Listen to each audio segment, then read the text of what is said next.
and welcome to episode 16 of Things We Play. It's actually Monday, the 21st of May. For us, we're recording it a day early. But you're listening to this, hopefully, on Tuesday, the 22nd of May. You know, but if you decide that you are listening to it, 2029, maybe 2 or 3 days late, it's fine. Or you've come back to us from the year 2014. I made that sound like it was really futuristic, but actually it's just 2 years away. You know, but yeah, we're recording it a day early. That's fine. Everything else is as planned. My name's Mike Oldman. I'm here with Shaun Hart. Shaun, you make it sound like we actually plan stuff as planned.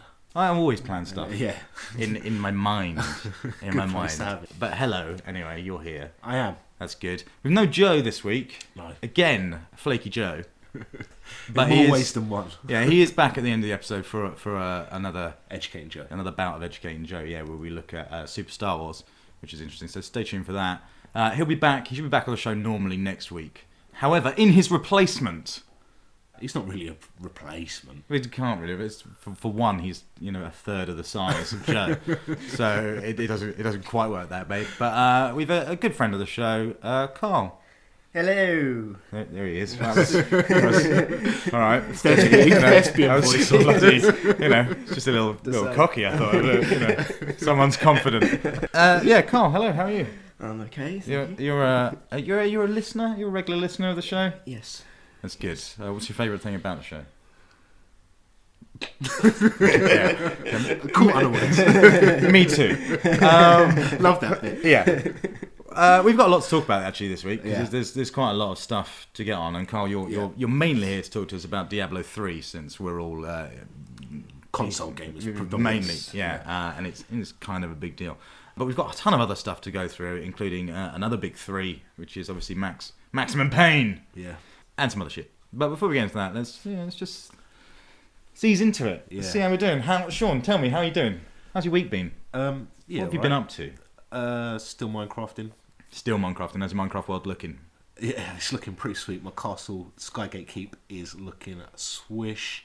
The top 4 stories are done. I'm adding now my treasury and my library, which you was witness to with the scaffolding and the...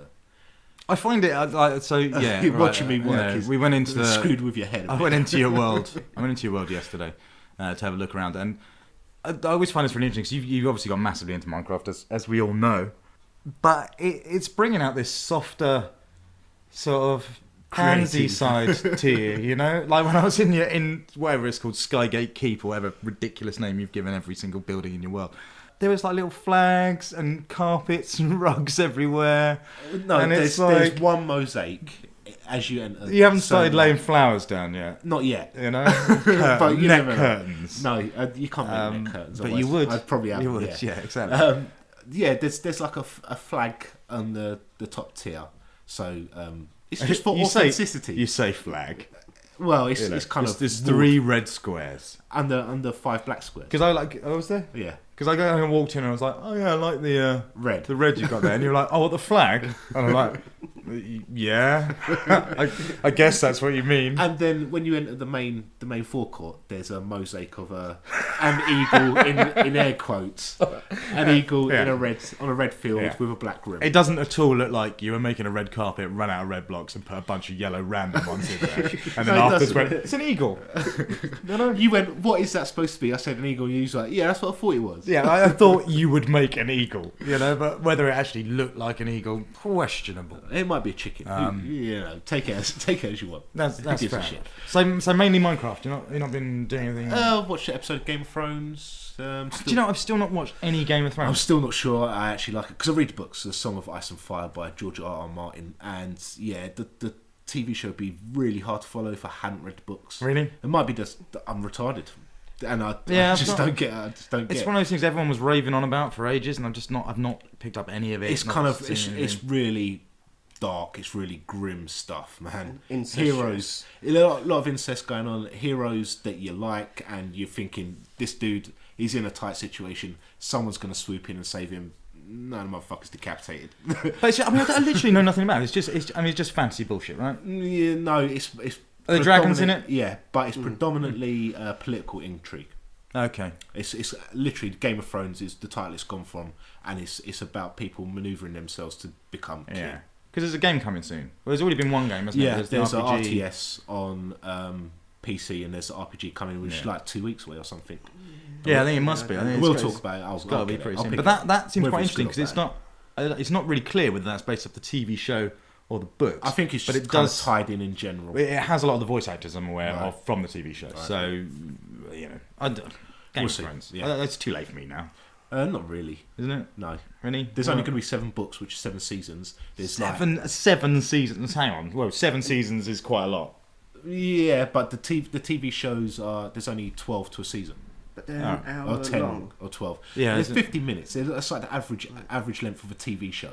You watch Dexter all the time. Yeah, but I don't know. We make a big deal out of when we watch Dexter. It's like everyone coming around every week to Set watch up a it. barbecue. Yeah, You get some red meat, raw red Yeah. meat, and just chew on it whilst watching a TV show about a serial Wearing your killer. white overalls.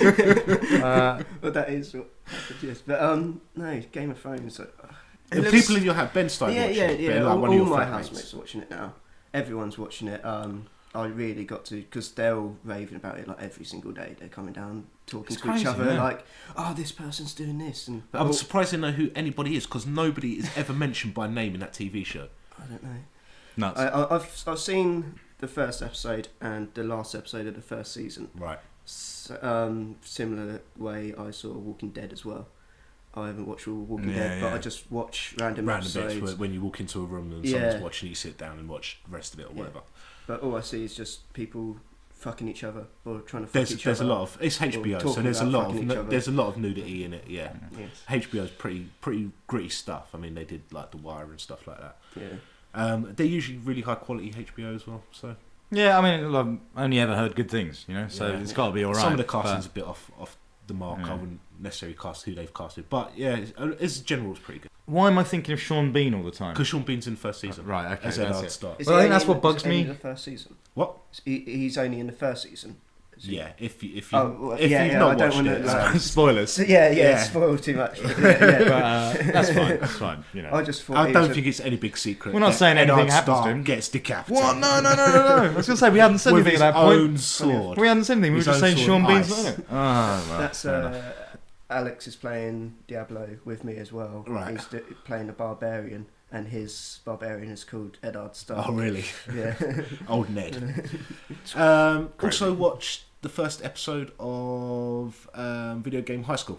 Oh yeah. Freddie Wong's Rocket Jump Studios is Yeah. the studio that they've created, isn't it? But Freddie Wong, if no one knows who he is he's a YouTube star really. Yeah. First and foremost, makes great internet videos. Does a lot of gaming stuff. Yeah. But it's largely guns. It's basically kind of his thing, yeah, guns and gun special effects. But that's led him to do loads of week. He does a video every week with various stars. You know, he's had the guy from Chuck. I can't remember his name now. Zachary Levi, is that his name? Yeah. So he's in Video Game High School. He is. And in fact, Freddie Wong himself was in Chuck. an episode of Chuck. Yeah, that's a good episode. But he does loads of stuff and ended up doing a Battlefield 3 commercial Oh, okay. as well for him. So Rocket Jump Studios is his new studio that he started. They did a Kickstarter in order to fund this movie. They basically made a feature-length movie called Video Game High School. And now they're releasing it each week. Episodically. Yeah, episodically until completion. You'll be able to buy a DVD. It's freaking wicked, Yeah. isn't it? You know, I've not seen all the episodes. I've only seen the I've first only one seen at the moment. Episode 1. Episode 2 is up on rocketjump.com. Okay. And I think it goes up on YouTube on the 25th.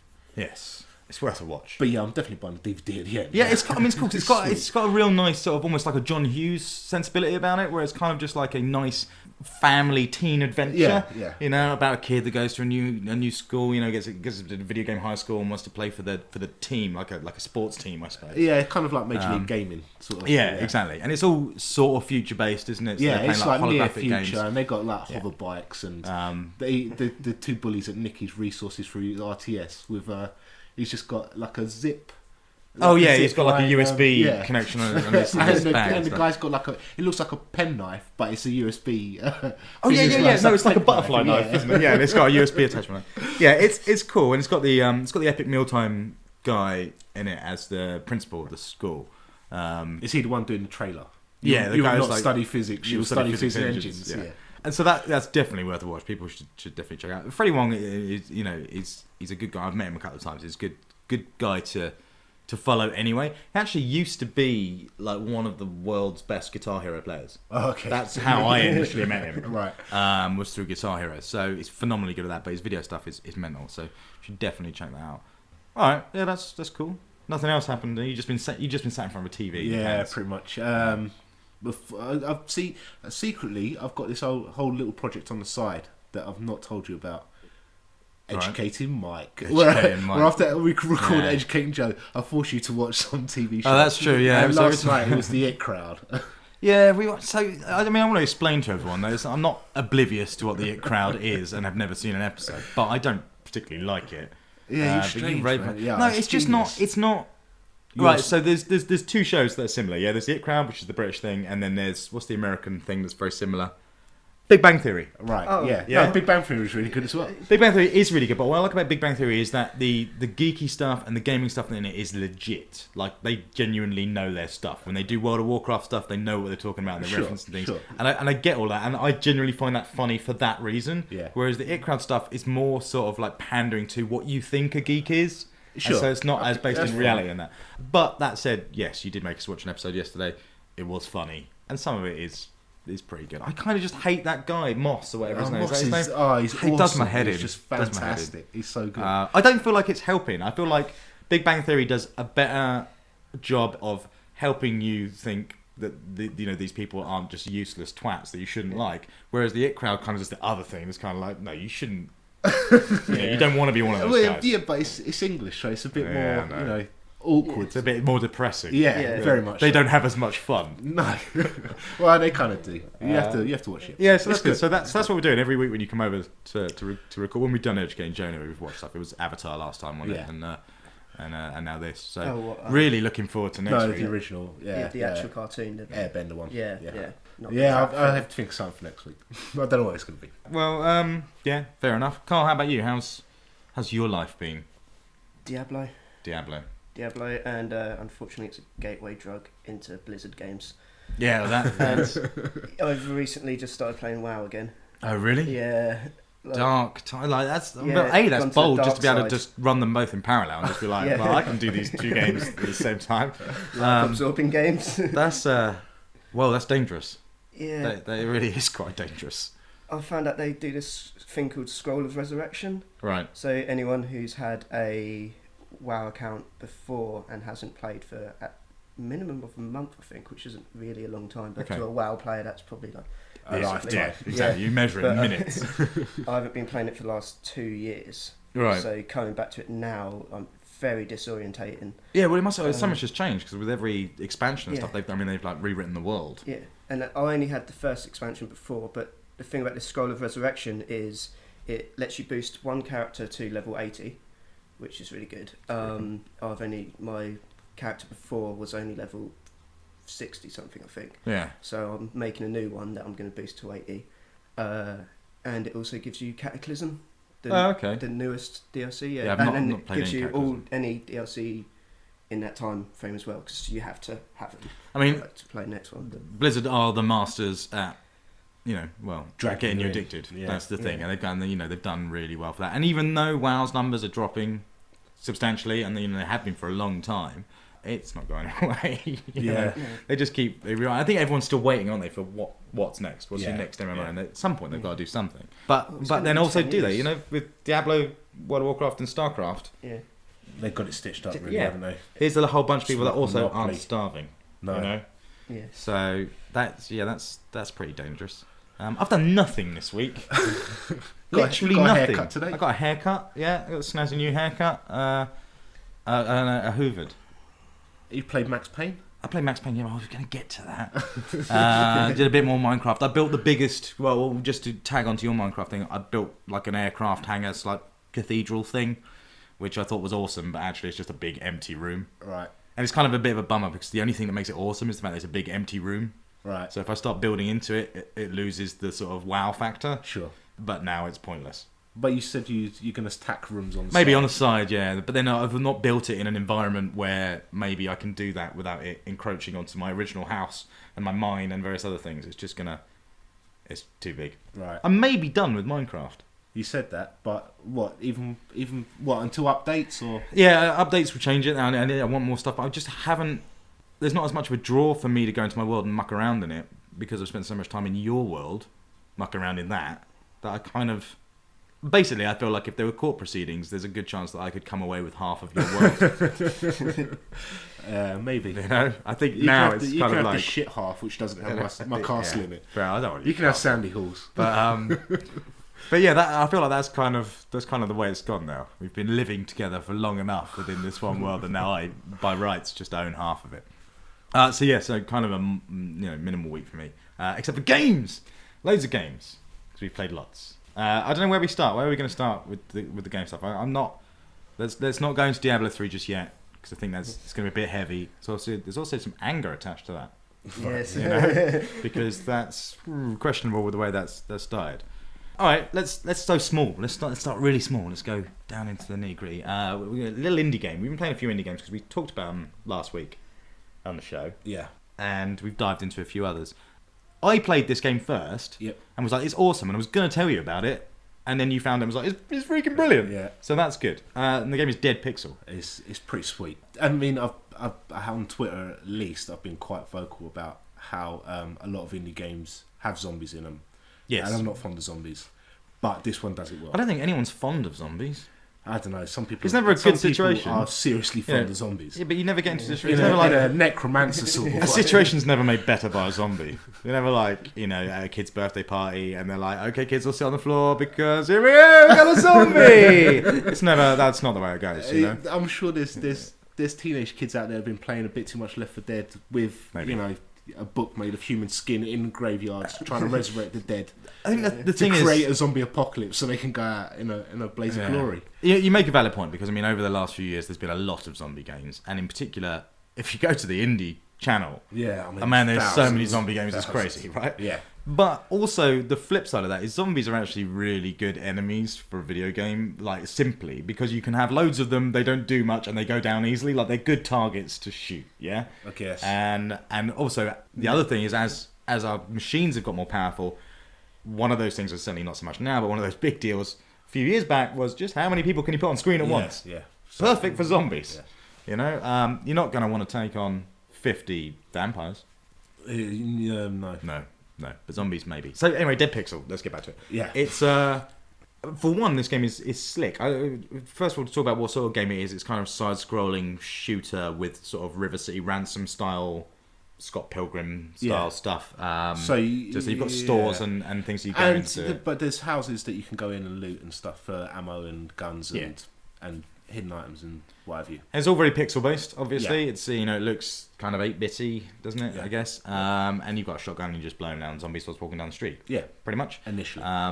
It's presented so well. It does that. I love that when you first turn on and it does the whole sort of 70s like it's like a feature presentation thing, and it's like that's awesome, and it's got film grain over the whole thing. Yeah, which you can switch film grain stuff off. Yeah. But I don't know. I think I like it a lot. I I really like it. It's got a sort of Tarantino vibe. Yeah, very much so. Kind of Planet Terror. It's got weird controls to a degree. Yeah, because you shoot left with left trigger and right with right trigger, so Yeah. you can move in the opposite direction.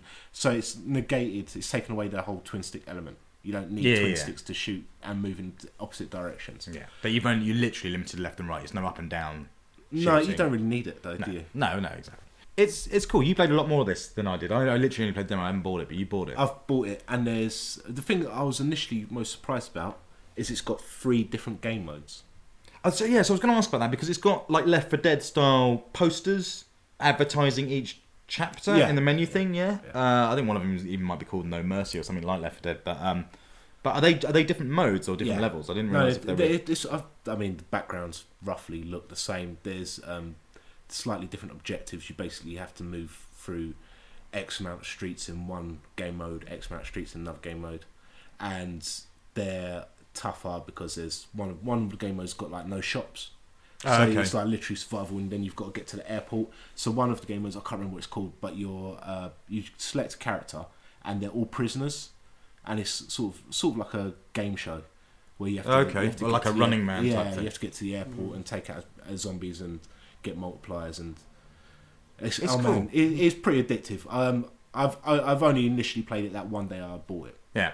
80 points? Yeah, it was. 80 Yeah, points. see, again, that's It's the way to do it, isn't it? It's I like might 60p check or it out now, something. like for that. Yeah. Yeah. Because, I mean, I played a whole bunch of other indie games as well, which we're not going to go into, but a lot of them, again, still 320 points. Too much. Yeah, or 240 seems to be the new price bracket. It's not good. 80 points, you're pretty much going to be guaranteed to sell. Yeah. You know? But Dead Pixel, definitely worth checking out, because it's just had care put into it. Yeah. It genuinely has had a lot of work that goes into it. It looks slick.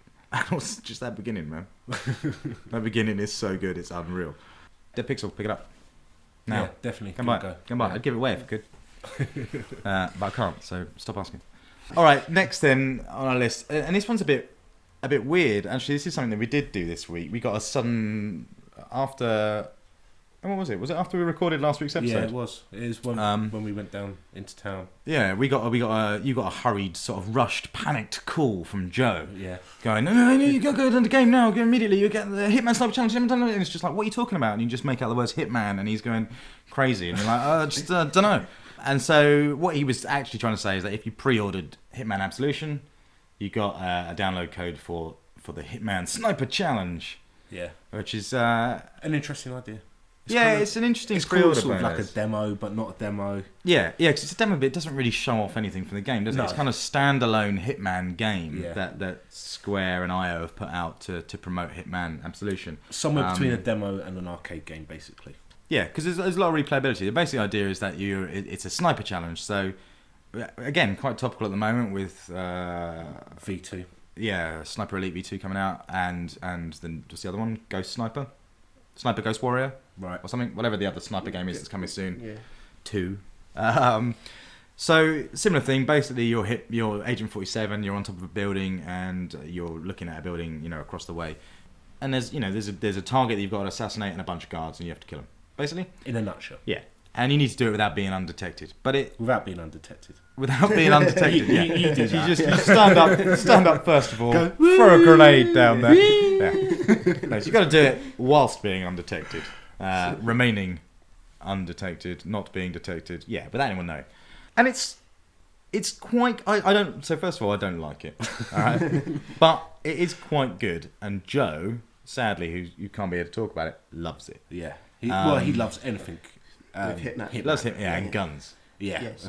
But it does an interesting thing because, like I say, you're looking at this building. You've got a target to assassinate, and you can view him for ages. He kind of wanders through this rooftop. There's a party going on. He goes inside the building and does other things. And you have to choose your moment wisely to pick him off. Yeah, when he's exposed or alone. Yeah. And similarly for all the guards, it challenges you to shoot guards when they're near the edge so that they fall off the building. It's got that Hitman sensibility of you need to cover your tracks. Yeah. Get rid of the bodies Yeah. in some shape or form. And there's loads of little things like that. In fact, it was only last night. I mean, I played it a good few times and got fairly frustrated with it. But when we were around recording Educating Joe last night, Joe had a quick go on it. Yeah. And just schooled us entirely as to what it was to do. There's like a random guard that's just walking back, past an elevator, and Joe will shoot him sneakily so he falls down an elevator shaft and the body is gone. And stuff like that. Drop It's barrels on the other guy. Yeah, it's the barrel shoot dropping the guy things into the pool. Yeah, no, exactly. When people aren't looking, shoot them so they fall into little streams and you can't see. And it was clever and brilliant, and it lasted a lot longer than when I did it. And plus, he knows where. Because what you should go into is the point of the challenges, replayability. Is to get all the challenges. So you've got these cover-ups are quite good. I mean, the barrel thing actually is a good example. There's a moment where there's a guy on a balcony.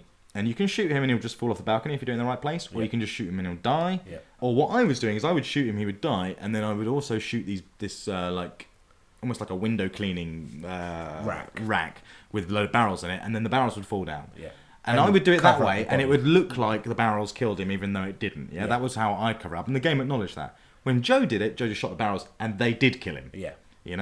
It's deeper than it initially looks, but I found the sniping was a bit dodgy. I didn't think there's no indication of like wind or the gravitational pull on your bullets and things like that. Yeah, I mean, Joe seemed to be hitting the mark kind of about 70% of the time. Yeah, but did you notice him? He was just like aiming like miles away from what he was trying to do, and it was like, if a guy's walking in one direction, he would aim kind of like a foot in front. He'd of lead him. his shots in, Yeah. wouldn't he? But it was So just they like there was walked into no the bullet, information given him that made. I was just thinking, what's making you do that? Practice. trial and error. It's just suspect playing that he over may and have over done it and in real over and life. over. and over Yeah, again. exactly. Yeah, he was like licking his fingers and turning them up in the room and just trying to find I out have when seen the to speed. dossier on David Cameron on his bed.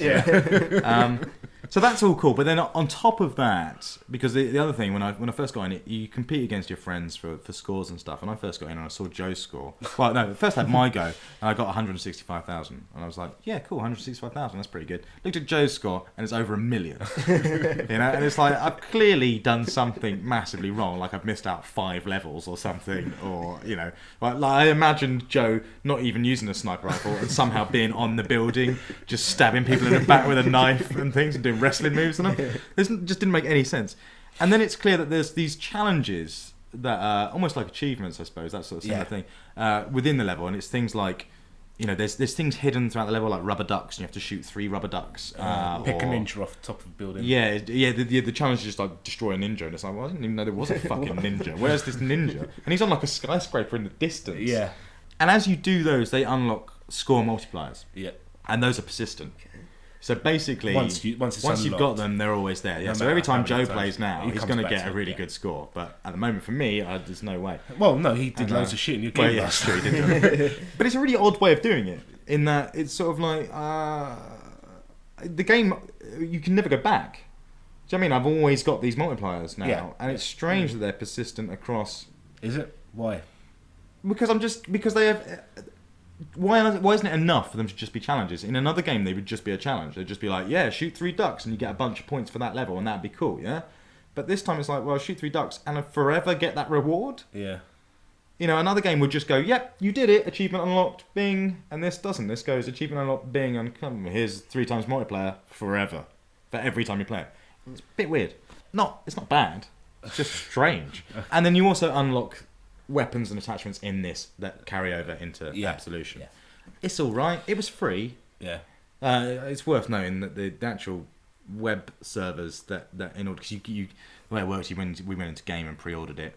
Instantly, I'm not buying it, man. I'm not a fan of those games. And you get a little case and it's got a code in it. You're like, cool, a code. I'll just put that in my Xbox. I'm like, no, take that code, take it to the Square Enix members website, log it in there. Then they'll give you the Xbox Live code.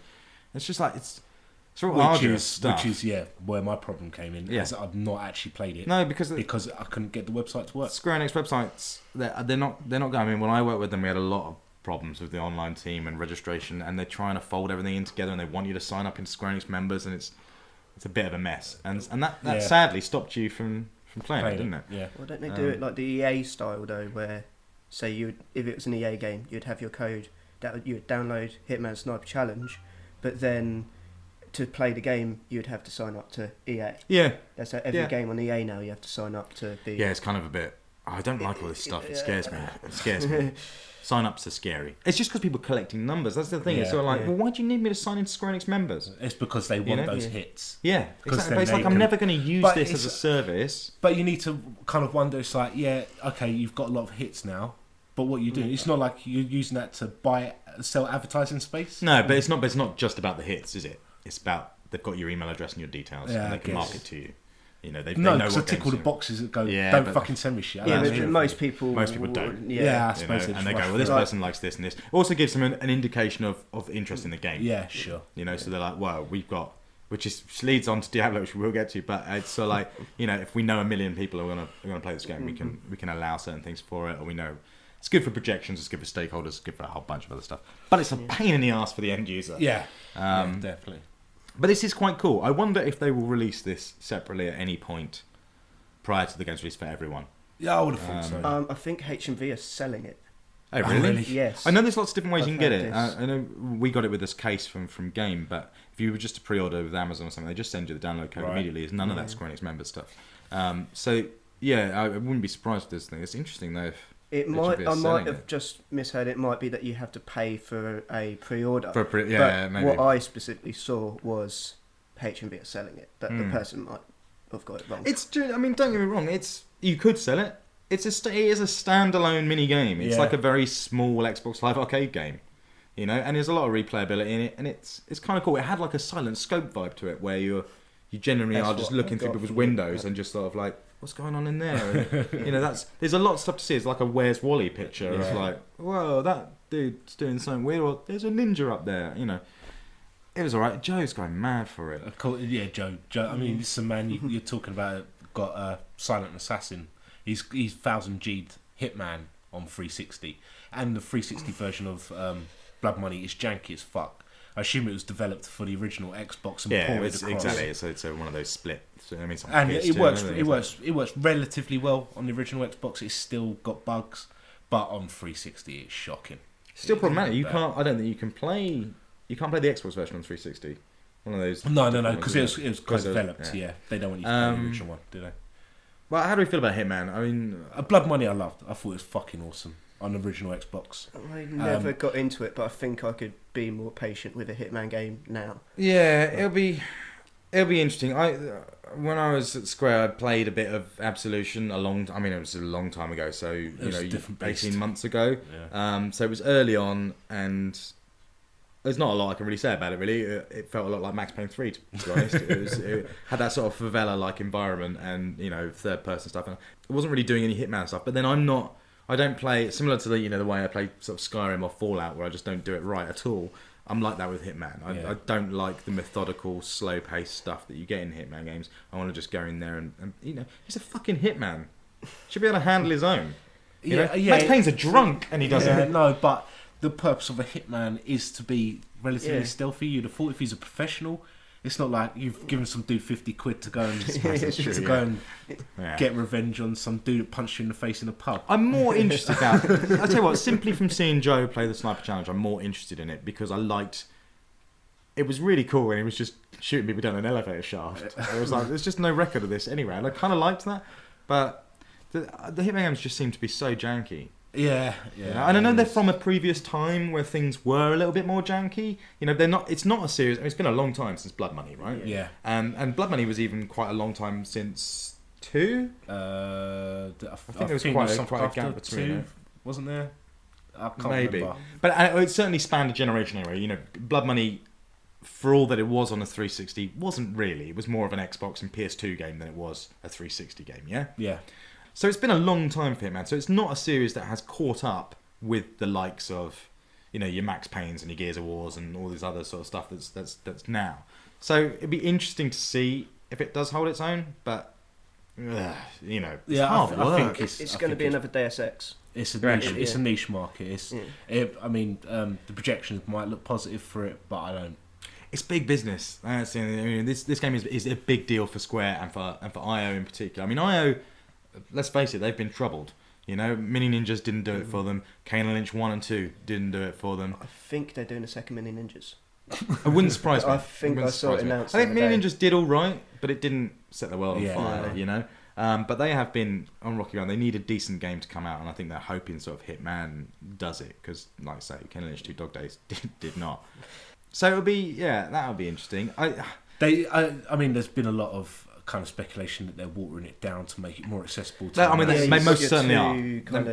Two sets. But the danger with that is that you're alienating those that already love it, and want that kind of challenge, want that kind of hardcore methodical. I don't think it's going to be too bad, but they are definitely watering it down. They definitely are trying to get more people in there. They're definitely following the Batman model as well. That's the other thing. Right. When you have a game like Arkham Asylum, when we put that out, it was huge, and it affects every decision you then make for every game, from when you put them out to what you're doing. And there's a lot of Detective Vision in Arkham Asylum. How many games have we seen that in now since? Yeah. And there's similar stuff in Hitman as well. Sure. Yeah. So it should be good. I'm just not particularly. I loved it. Yeah, I'm not looking forward to kind of the Batman Vision stuff in it. I loved the map of the gods, as I referred to it, where literally you'd open up the map and it'd show you where every single person on the map was and which way they're facing. Right, okay. And that's how you planned your routes. You just. But what was the explanation for that? There is no. You got it off Harry Potter. Right. Okay. I think it's going to be. I think it's just going to be fairly similar to what that was, though. Anyway, but it's just from your own site. A lot of it will come down to what the story's like. Yeah. Because Blood Money, for all that I didn't like it, people were really moved by the story. Yeah, I couldn't give a shit about the story. And I think this is, from what I remember, this is Hitman. He's fallen on bad times. You know, I think he starts off and he's almost gone that Sam Fisher route of you know, down and out. So everyone's a down and out drunk who hasn't shaved in a while now, isn't they? And it's just sort of like, really? I'm a bit stubbly. I want what's it, Agent 47? Yeah. I want him to have like some little kind of like fuzzy G Yeah. going on. Like That's true. Yeah.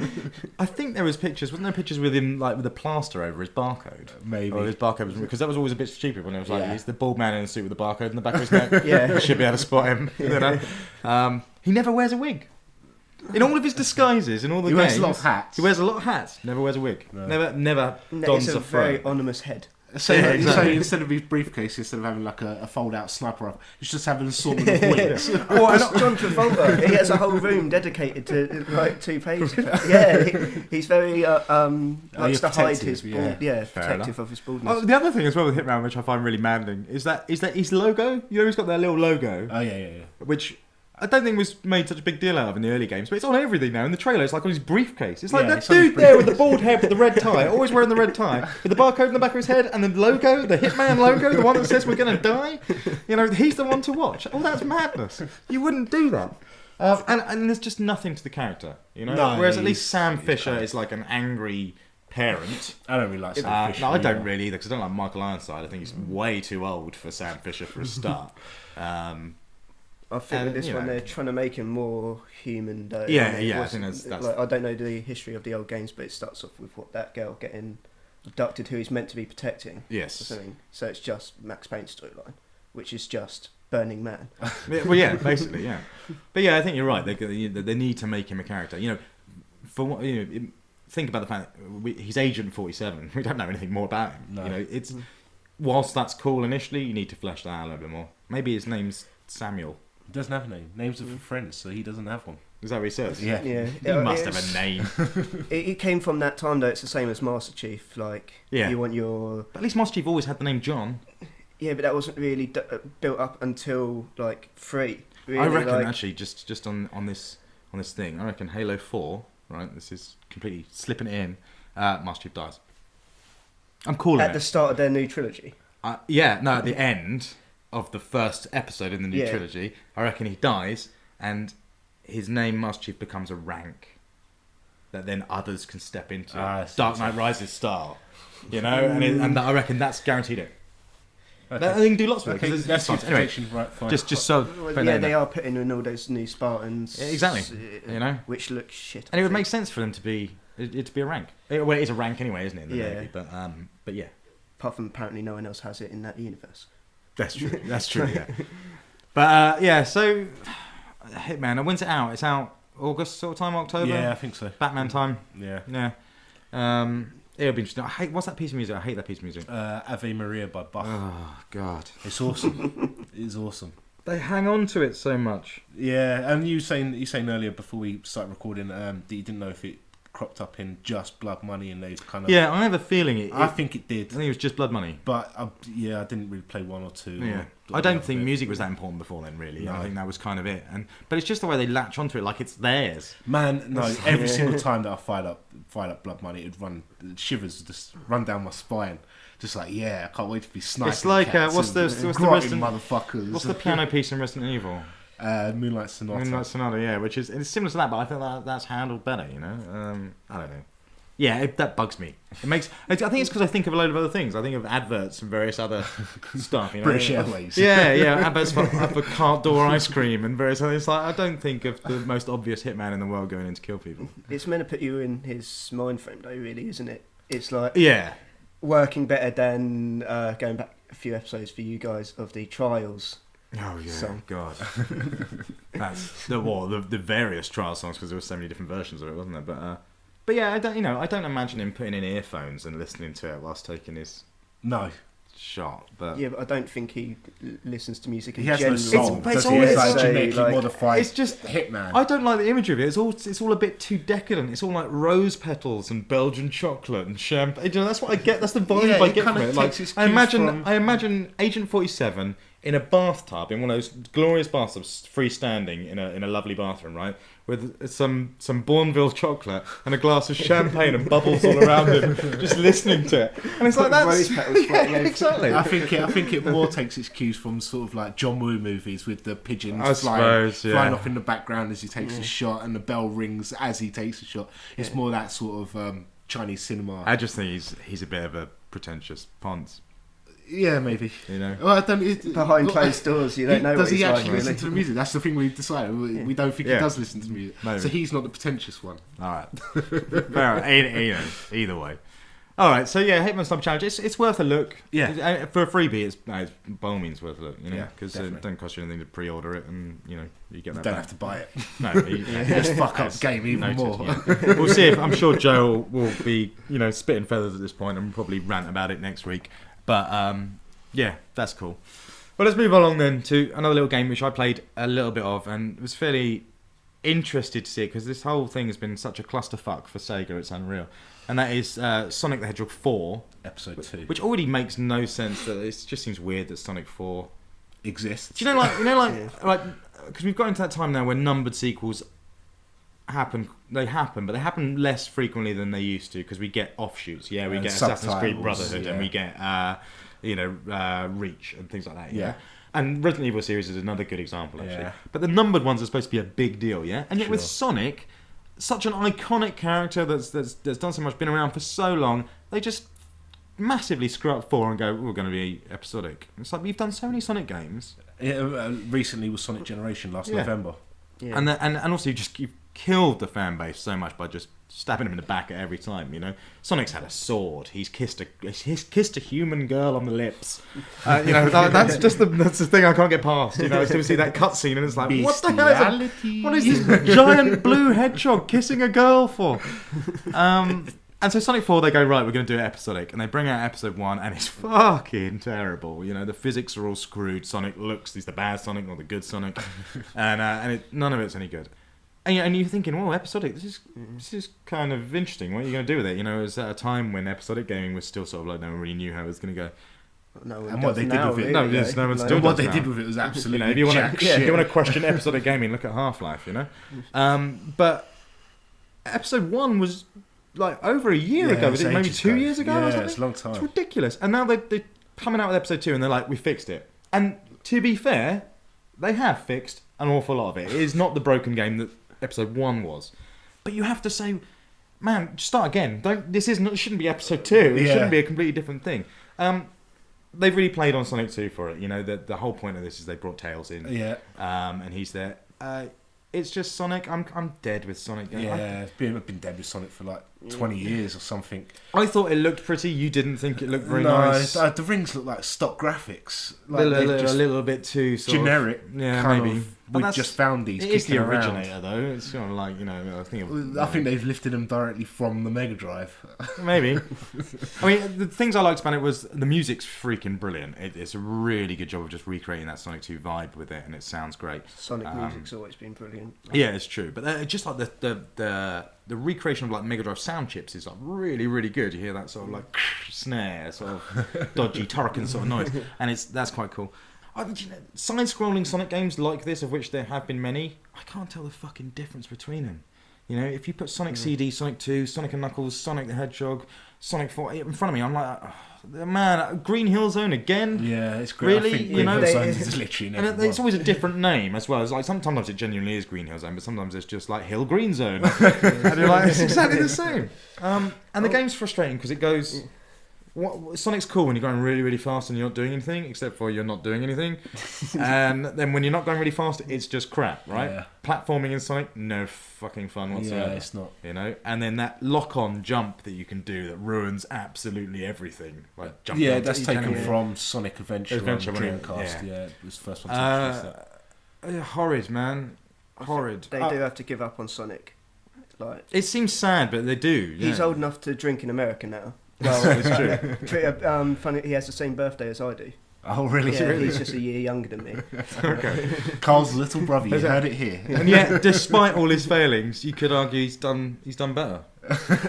Probably, He's done He's done a got bit more more gold money. rings than you. Yeah. He's done all right. He's not capitalised most on his fame, but he's done all right. He's sort of like he's like a child star that's done all right. Now it's just off the rails. Been missing for 3 weeks or something. We all know Tails is a star anyway. Yeah, exactly. So yeah, Sonic's just frustrating. Yes, Early morning. I mean, it's old hat. Hedgehog with attitude. That's what he was. Who's it appealing to now? Really? I don't know. Well, you say that, kids that I know, 5, 6 year olds or whatever, love Sonic. Okay. They freaking love Sonic, and some of that must have been helped by Mario, because Mario sort of in the last sort of 3 or 4 years went, Sonic, do you wanna come with me for a bit? I'll get you in. Exactly. Like they go into a nightclub and he's going, look, just come with me. It's fine. And the bouncer's like, who's this dude? He's like, no, so he's with me. With Mario. This racer.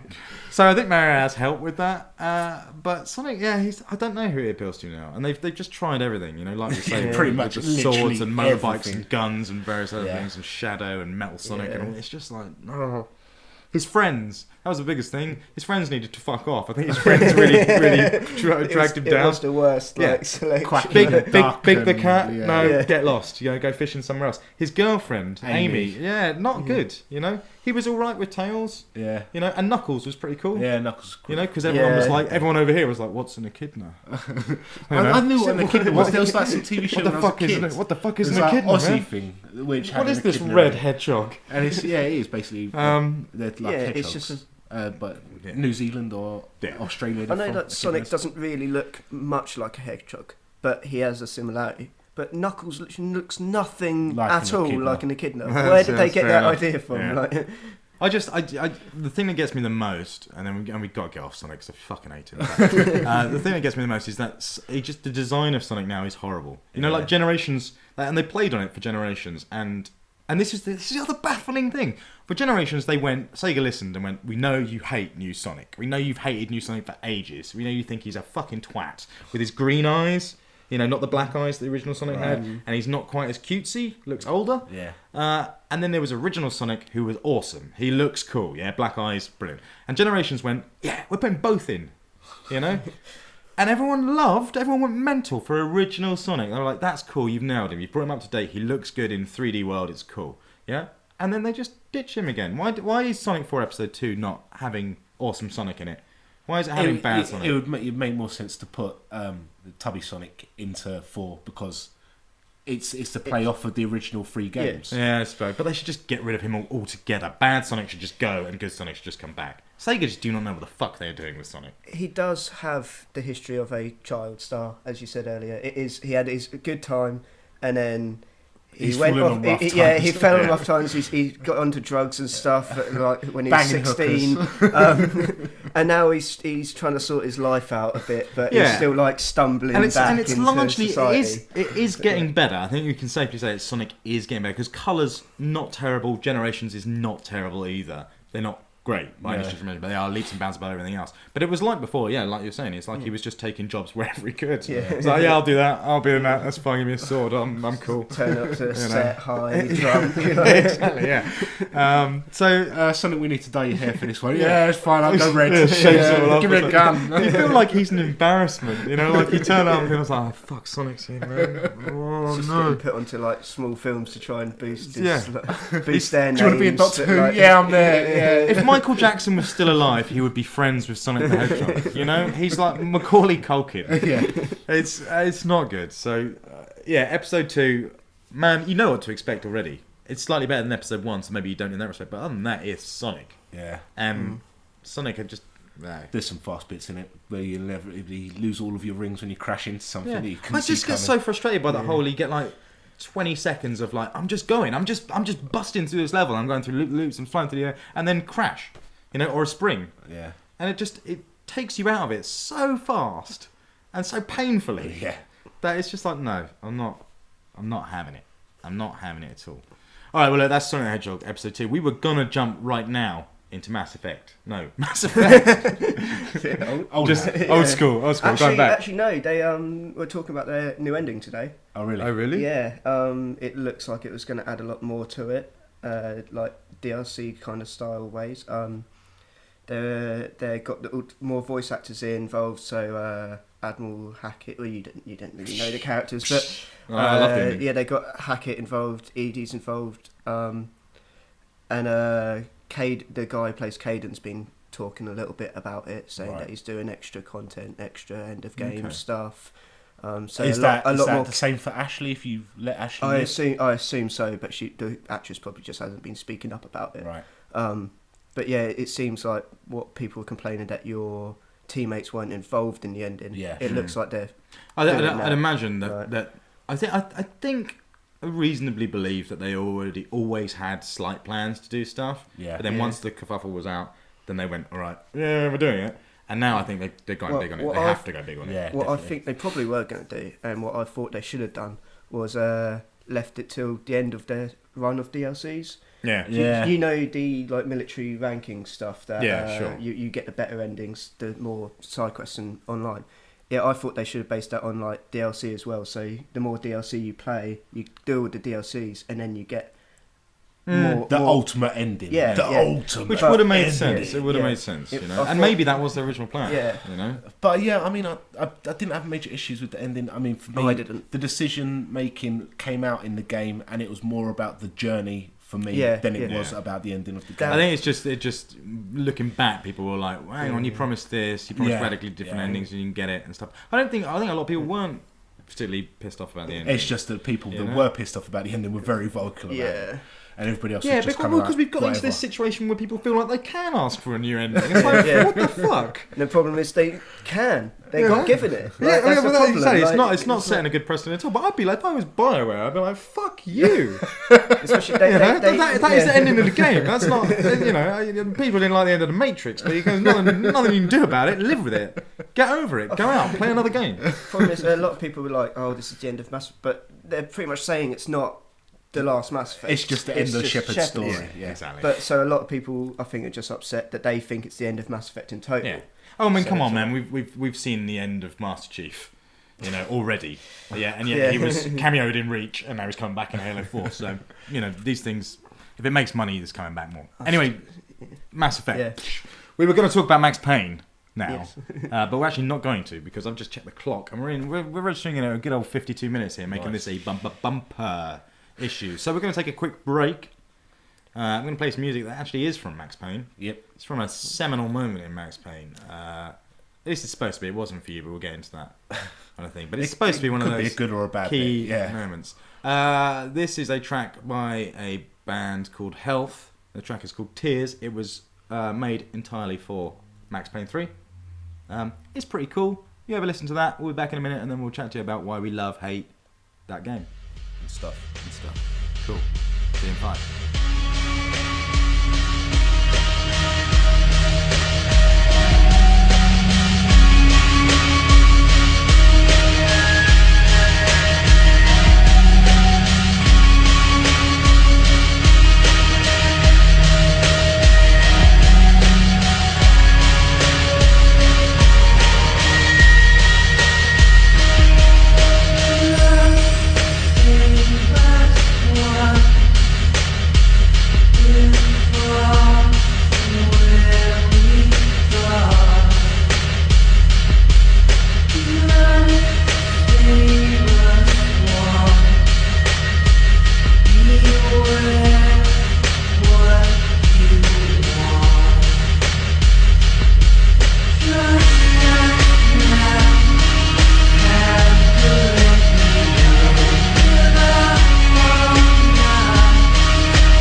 We are back.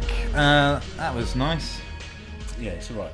It's pretty good. It's got a weird track actually. So like I say, that crops up in a moment in Max Payne. Yeah. Which is quite intense. It is quite intense, and but it's not. Do you know what I mean? Like when you play Red Dead Redemption, and you get that moment when you go into Mexico for the first time, and Jose Gonzalez track plays with Far Away or whatever it's called.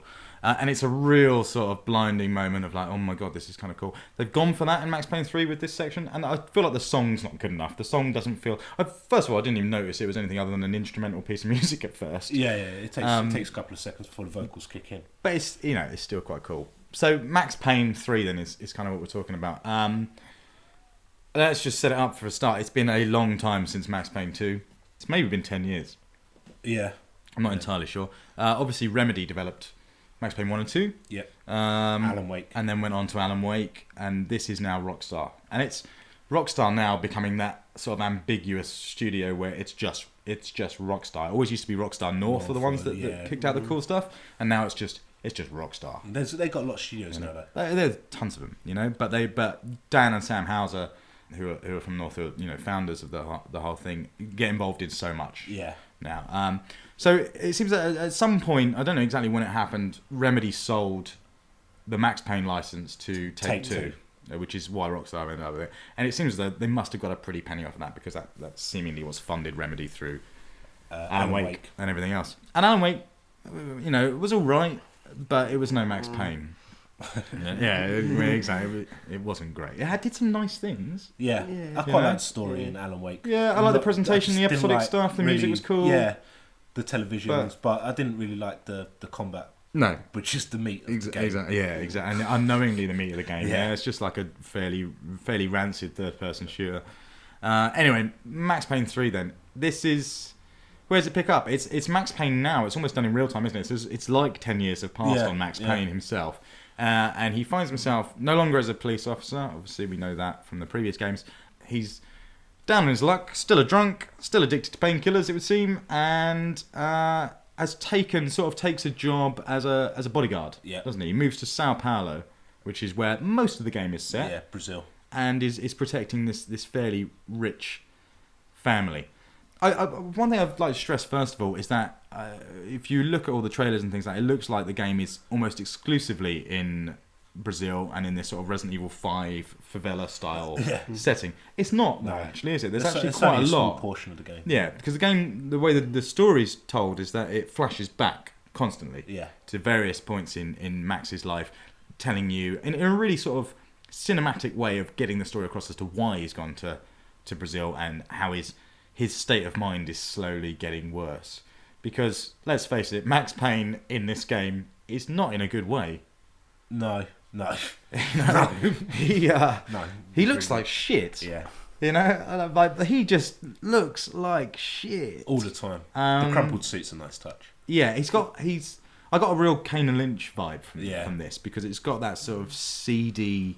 like there was nothing about Kane and Lynch that appealed to you about the characters at all. No. They were just nasty pieces of work. Max Payne is kind of like that. It's hard, certainly at first, to empathise with Max Payne. He lost his wife and kid in the first game. Yeah. But it seems like since that point, and understandably so, things have just gotten worse. Yeah.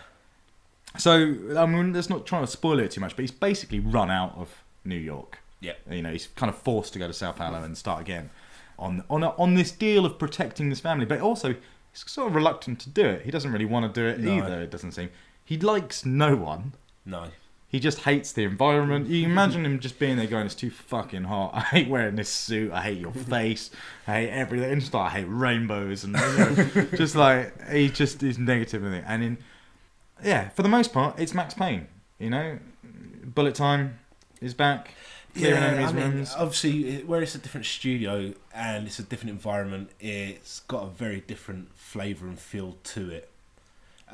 It kind of is Max Payne and it kind of isn't Max Payne, all in the same. There's a weird jumble, isn't there? It's taken a lot of key things that are very Max Payne and then it's put them in something. And there's some conflict there. Yeah. Because the bullet time's awesome and it looks beautiful and it's the same bullet time essentially as you've seen in previous Max Payne games.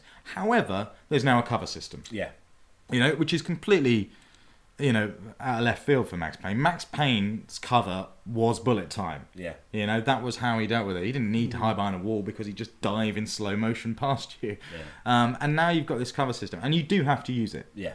If you don't use it, you're not playing the game the way it wants to, and you will come unstuck. Yeah, you will suffer for it. It also has a lot of set pieces that it forces you to go into bullet time. Yeah. Crashing through a window, jumping off a helicopter or stuff like that. Which leads me to my next thing of Max Payne is not the sort of guy I expect to be hanging upside down from a helicopter shooting people with a machine gun. He's not an action hero in that respect. He was a cop that got fucked over badly.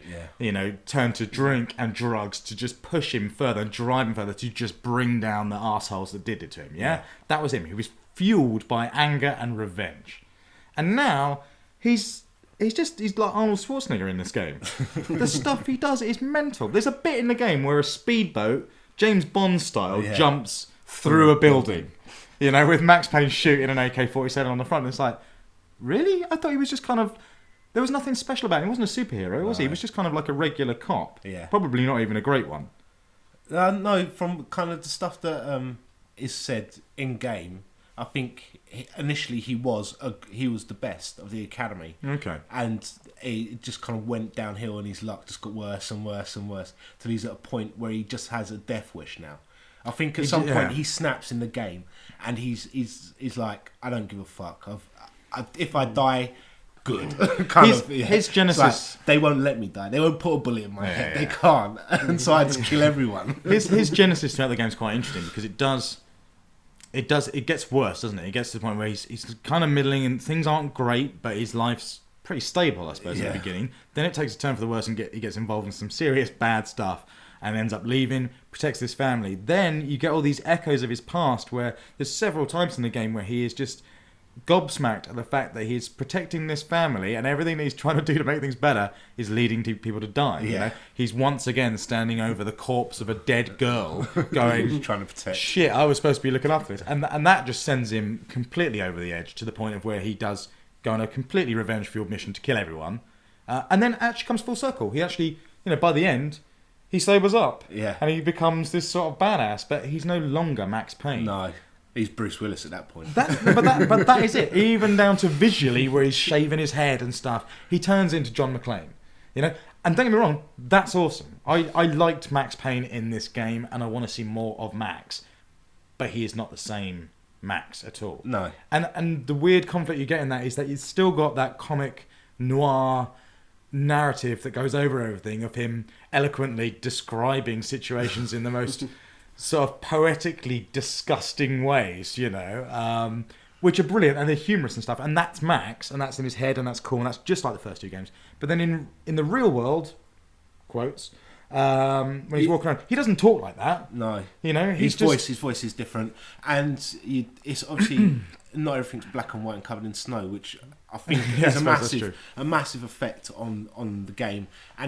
And also because they've removed the comic book strips with the kind of photographic stuff. Yeah. Though they still have the comic book vibe, but it's more like the Ang Lee's Hulk, where you get the cutaways. Yeah, so you get screens a shot down into, and bits come up and slide into the side. So that's sort of, the presentation's really interesting because it's got a sort of, like you say, they've got rid of those comic. It was literally like comic book pages, wasn't it, in between levels in Max Payne 1 and 2. Yeah. And they have got rid of that. And I keep hearing, and I like what you just said from people online as well, of saying that they've kind of just updated that into this new sort of split screen, almost 24 style, heat-like thing. And I don't feel like that's the same in any way. It doesn't feel the same. It's different flavour completely. The presentation's really odd. You've got issues. I have got issues with it because before we even get into the fact that there are more cutscenes in this game than you've ever seen in your life, the presentation really jars me. It's very cinematic. Max Payne's always been cinematic. Yeah, the bullet time makes it cinematic. So these cutscenes, they're cool, and we all know what Rockstar cutscenes are like. They're very well produced, dialogue's brilliant, very well written, everything, very highly polished. But it's got this visual effect that kind of blurs and cuts and the colour separation and stuff, and it brings up words as people are speaking. Yeah. Key words will just flash up on a screen, and it does it all the time. It does it too much for me. It's like it takes me out of that cinematic experience. If a movie did that all the way through a movie, I'd be like, what the hell am I looking at? And this is, it's not a short game. We're talking 10 hours. It's about average, depending on how you breeze through it. And that just seemed a bit overdone. But they're all the time. There's cutscenes all the fucking time. Yeah, and when you go back and play through for the second time, which inevitably you will, at least do sections. Yeah, and it will want you to because of the collectibles and achievements and stuff, which is very stingy with. It becomes apparent that the cutscenes are there to hide the loading. Yeah, so it does. Yeah, because it does this thing. So you've got the cutscenes all up, and you can skip them, obviously. Yeah. But if you try and skip it while it's loading, because they are masking a lot of loading, it says still loading. Yeah. It says still loading. Yeah. It doesn't say it's loading. Yeah. It's like, oh, we understand, but we are still loading. And you're like, okay, and you're thinking, well, just wait 30 seconds. You wait 30 seconds pressing in. I'm still loading. And this is 2 more minutes. I'm still it's loading. It's like a 7-minute cutscene, and 5.5 minutes. It might let you skip. Sometimes you won't even. Yeah, and sometimes you just loading like the next cutscene though. Maybe, yeah.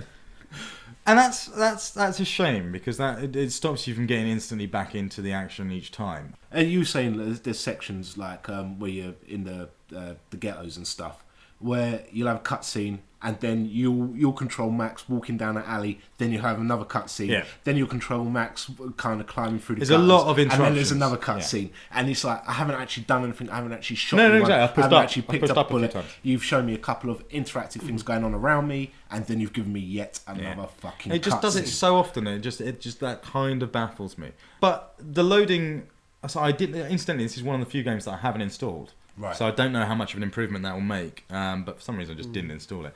It's on 2 discs. Yeah. On 360. So there's a lot on there. Yeah. But it's doing stuff that I think we take for granted. Things like no 2 characters in that game wear the same outfits. Yeah.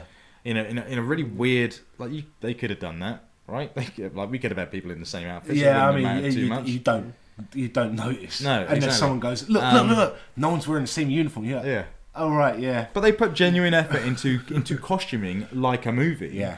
And in fact, one of the things I really like about it is that Max himself wears a different outfit on almost every level. Yeah. By the end, there's one level where you're just in a vest and boxers. Yeah. And that sort of stuff. That attention to detail does change things. The levels look great. I think there's a high level of detail and stuff. It's kind of, it's yeah. I mean, he's got some absolutely fantastic spot effects when you're in like big gun battles and you're hiding behind cover.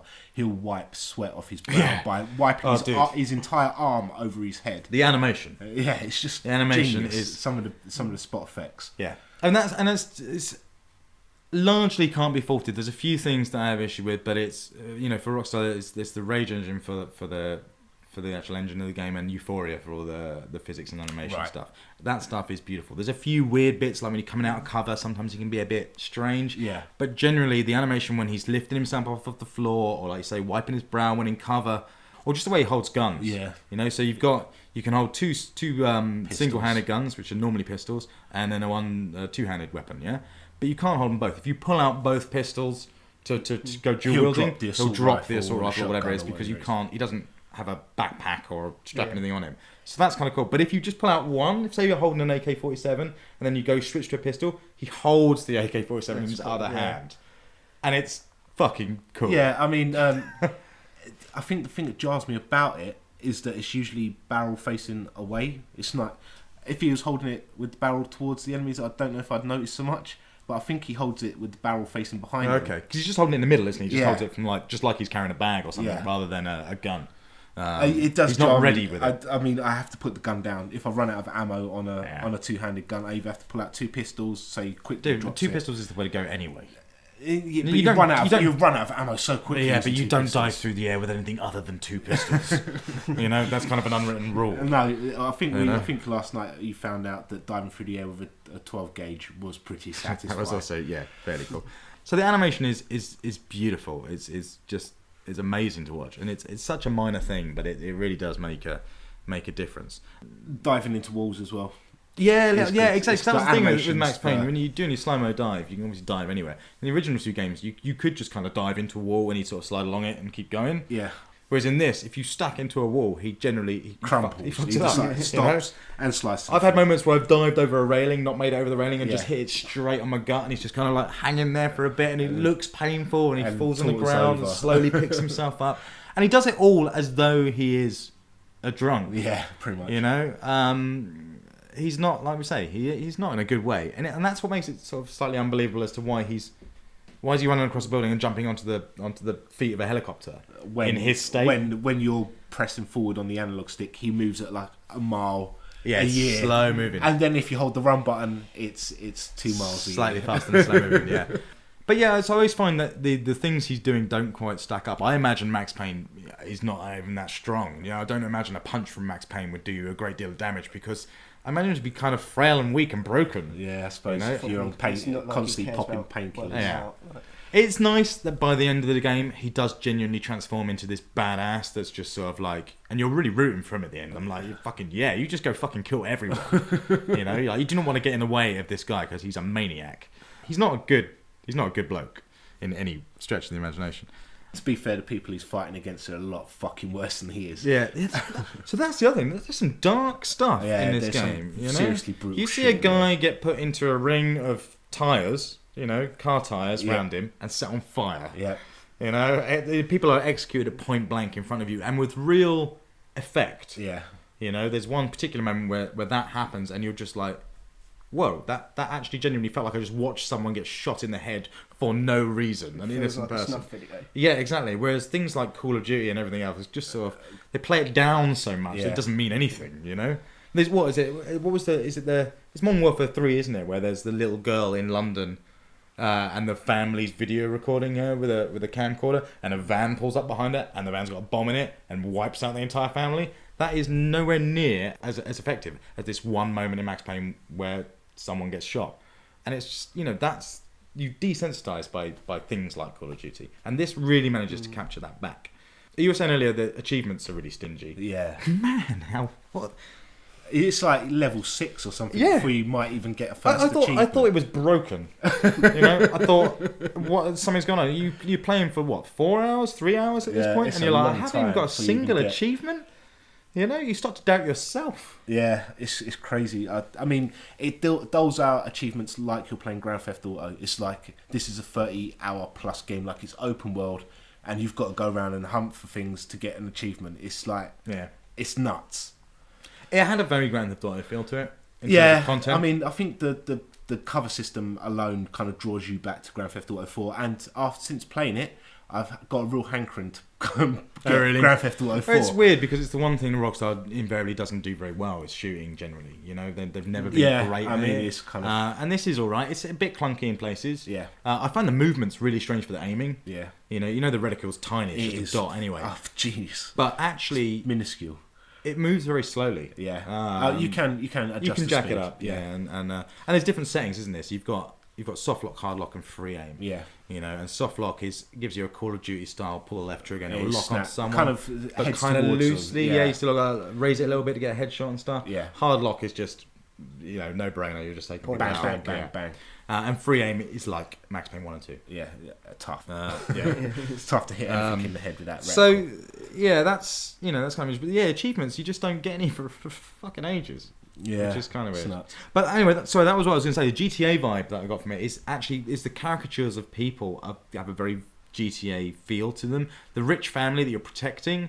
Are kind of like, and it's mainly kids. It's the lower ones that you'll spend most of the time with, a young girl and a young guy, and they're just kind of wankers, aren't they? Just kind of clubbing, drug using party types that you would expect to see in GTA 4. Yeah, definitely. And you really feel like it's not quite as comical as that. No, but I mean, Rockstar are phenomenal at characterization. I mean, when I heard that Nico was going to be the main character in 4, I was like, I don't really want to play an Eastern European immigrant. Really. CJ was cool, man. He was like hip hop. He was like 90s gangster stuff. Can't relate. But he grows on you really quickly, Nico. He's a fantastic character. I love him. Exactly. He's awesome. They make you care about him, and the same goes for Max Payne. You do end up caring for Max. I think you end up caring for Passos as well. Yeah. Despite looking distinctly like Billy Crystal throughout most of the game. I could never unsee the crystal. I mean, to me, Max Payne, when he's clean shaven with the hair, looks like Jeff Bridges. Every time he's got his mouth closed, when he's sitting in the bar drinking, specifically in New York, he looks a lot like Jeff Bridges. And I was like, it's 2 days it was bugging me. I was like, who does he look like? It's a strange game. It's a strange game in the fact that I did it in one sitting as well. It was about 10 hours and did it in one go without turning the machine off. And it was hard, but I enjoyed it. It's quite a tough game as well. I think it's worth mentioning. But I didn't love it. I really like this game. You was quite fired up for it as well. Yeah, man, that's why I bought Stranglehold, and I was really geared up. The day before, I was pumped. And then, and I like it a lot, and I can see it's a very well put together game. It's polished, it's slick, it does what it needs to, but I didn't love every minute of it. I don't know why. It just seemed like it's one of the best made games I've seen in a long time. I mean, as a game, it is fucking frustrating.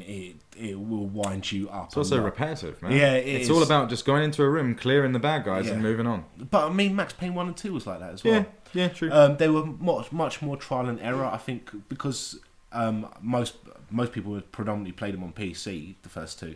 It was it was kind of a few years after before they turn up on PS2 and stuff.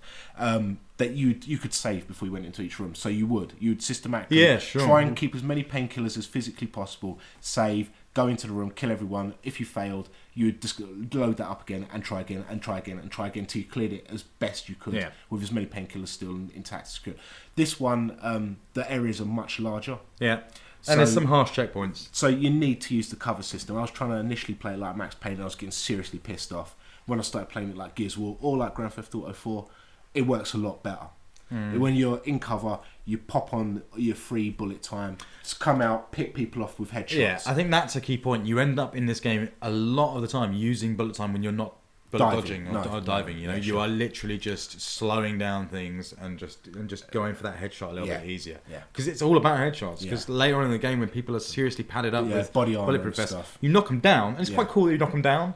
They go down, they get back up. But they just get they up. go down. All you're they literally get back doing up. is knock They them go down. down. You have to like hit them in the nuts or hit them in the head or hit them in the throat. There's like armoured guys, like the heavy machine gun guys that come in and they're wearing bulletproof helmets as well as flak jackets, and you got to shoot them in the fucking throat to kill them. They're a nightmare, and you'll like use up like 4 or 5 sets of painkillers trying to take them out. It's tough, and you know it's not without its jank. There's one mechanic it has in it is the last stand. So if you've got painkillers on you and someone takes you down to the point of where you would die, you won't die. You'll fall to the floor, and then you have a moment to shoot the person that killed you. You don't necessarily have to kill them. No, but it always will kill them. No, not Won't always. it? No. Oh, I thought no matter where you hit them, it would kill them. Anyway, but you have to shoot them back, and if you shoot them back, then you'll just use your painkillers and you come back into action. There are times, sadly, where that just falls apart completely. Yeah, you'll have railings in front of you. Yeah, or you'll fall completely obstructed, or you just don't have any ammo. That's and it's. Yeah, it's fair enough you don't have any ammo. I don't expect that to happen, but in those instances where I can't get a clear line of sight on the guy or I don't have any ammo, it should just not do the last chance thing. I should just die.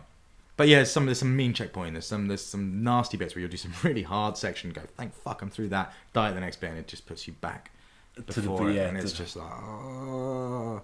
Yeah, but I think it's great. I think most levels, going back through the game, and you can select the checkpoint when you go to the chapter. Yes. I think most have roughly the same. It's about 15, 16 checkpoints per level. There's a lot. It's a big game. It seems like that they kind of gone, this is how many checkpoints you get roughly per level.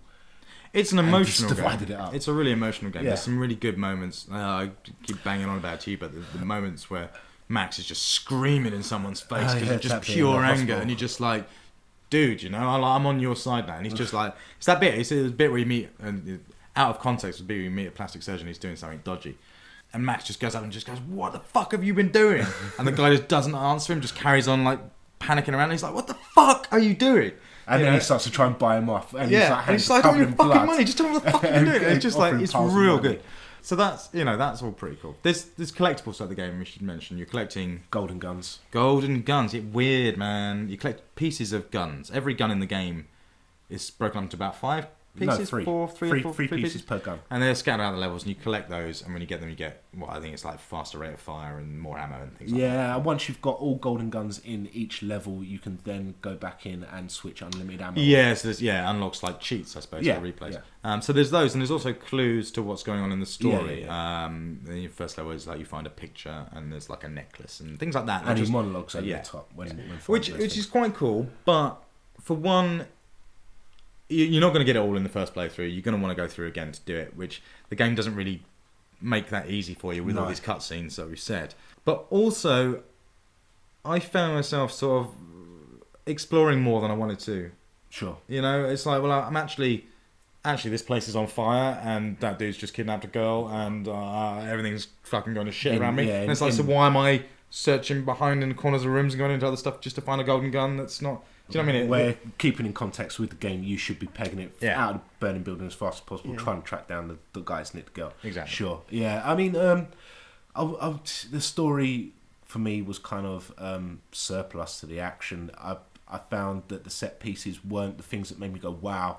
It was more kind of stuff that I did by fluke. Yeah. I don't think the set pieces are particularly special in comparison to the sort of set pieces you've seen in other games. Sure. You know, Crisis 2, when you're walking along that bridge and the whole thing falls down while you're on it, is a more impressive set piece than Max Payne sitting on top of a water tower that collapses. Yeah. You know? Yeah. But it does it quite slick. And when it forces you into the bullet time moments, they look cool. But I've got bullet time all the time. Yeah. You know, so it is the more emergent random stuff that happens that is really cool. Kind of like there's a section where you're on Panama Canal, and then after you come out of the boat, you then go into a building. You have to take out like kind of 9 or 10 guys. Last guy was inside the building, past set of swinging doors, behind a counter, and I just popped out in bullet time, packed one shot at his head. I should say when you take out the last enemy of a wave, it then goes into a kill cam. Yeah. You can then slow that kill cam down by holding the A button. Which I always forget to do. It's a weird place. That stuff's vicious, being on the because you always used to have that in Max Payne, yeah? The last guy always had a bullet cam, yeah? You'd see him slow motion. Yeah. But in this, and you could carry on shooting. That was the other thing in the original Max Payne. This, you can carry on shooting as well, and you just dump round after round into him in slow motion. And this game does nasty exit wounds of bullets. Oh man, yeah. You know, literally faces. You hit someone in the nose with a bullet, they turn into a necromorph from Dead Space 2. You know, it's harsh. And also, I found in that bit where you was getting the kill cam and you're just constantly pumping some dude through the bullets because you go, if it's asking to, you want it, sure. right? It seems to aim for their head A lot, yeah. Like, because you have no control over the aim at that point, but it seems to just gravitate towards their head, and it's like this is nasty. But I literally just popped out of the cover in bullet time, fired the shot. It went, as the swinging doors were closing, the bullet then streams straight through the swinging doors, picks him square off in the eye. Yeah. And stuff That's like slick. that you do by yourself, emergent, as you say, is cool. It's what makes the game, definitely. It's nice and varied. Every level was different. Yeah. I will say about it, because I thought it dragged a little bit. I thought the story was really good, but... because it was, I thought the story was genuinely of movie quality, except for it was 10 hours long, you know, which was like, rough. So it does go on too long, a little bit, you know, which is a shame. It's a sad thing to say. Should we be wrapping this up? But it's varied, and there's a lot more in there than I think. I think you should definitely try it. We played a bit of multiplayer last night. Yeah, we did a private match between. It was like the things we play. Private match. It was me, you, Joe, and Cheryl. Yeah. And that was fucking awesome. wicked. It was. It was really good. I mean, I played a lot of multiplayer. After I finished it, I went straight into the multiplayer and had a dick around. And didn't really get on with it. Yeah. But last night, more fun than I've ever had. A long time. Ages. Playing multiplayer, yeah. We won't go into the details of it, but it's worth mentioning that the multiplayer is in depth. Yeah. You know, it's got perks and abilities and loadouts and various other change things. your armour and your avatar and This hasn't just been bolted on. No. It's a lot of thought's gone into it. Definitely. There's like 9 or 10 different game modes alone. They're already releasing the free DLC for it and stuff as well. Yeah, exactly. Yeah, there's been a couple of bits. I think there's day one free DLC. Yeah, it seems like they just keep going with it, keep the multiplayer alive. Yeah, they did. Rockstar did a good job of supporting Red Dead. Yeah. That sort of thing, the servers were a bit shitty on Red Dead. True. But they're still pushing the social club stuff and forming crews. It's the thing where you form your crew in Max Payne 3 and take it across into GTA 5. They're even saying now. So that stuff's really interesting. Kind of cool. I really liked it. I think just to wrap it up, I'd like to see more. Yeah. You know, I'd like to see more Max Payne. Even if you've not played Max Payne, even if you don't like the previous Max Paynes, it's definitely worth a look. I thought he was going to die. Yeah, it wouldn't have surprised me. I really expected him to die at the end because it has that foreboding. You know, like Max Payne 1 starts with him on top of the building and everything's fucked and the police are surrounding him and it's like shit, and you're like, and then it flashes back and you're leading up to that point. This does a similar type thing. Yeah, and you're just thinking he's gonna die. There's no, he's got nothing left to live for. He's always drunk, man. Nasty stuff. You see him vomit into his own kitchen sink. Pass out in his kitchen. Pass out and stuff. Yeah. From the sounds of it, I want to play this game. You should. So, it's I don't play a lot of the campaign to shooting games now.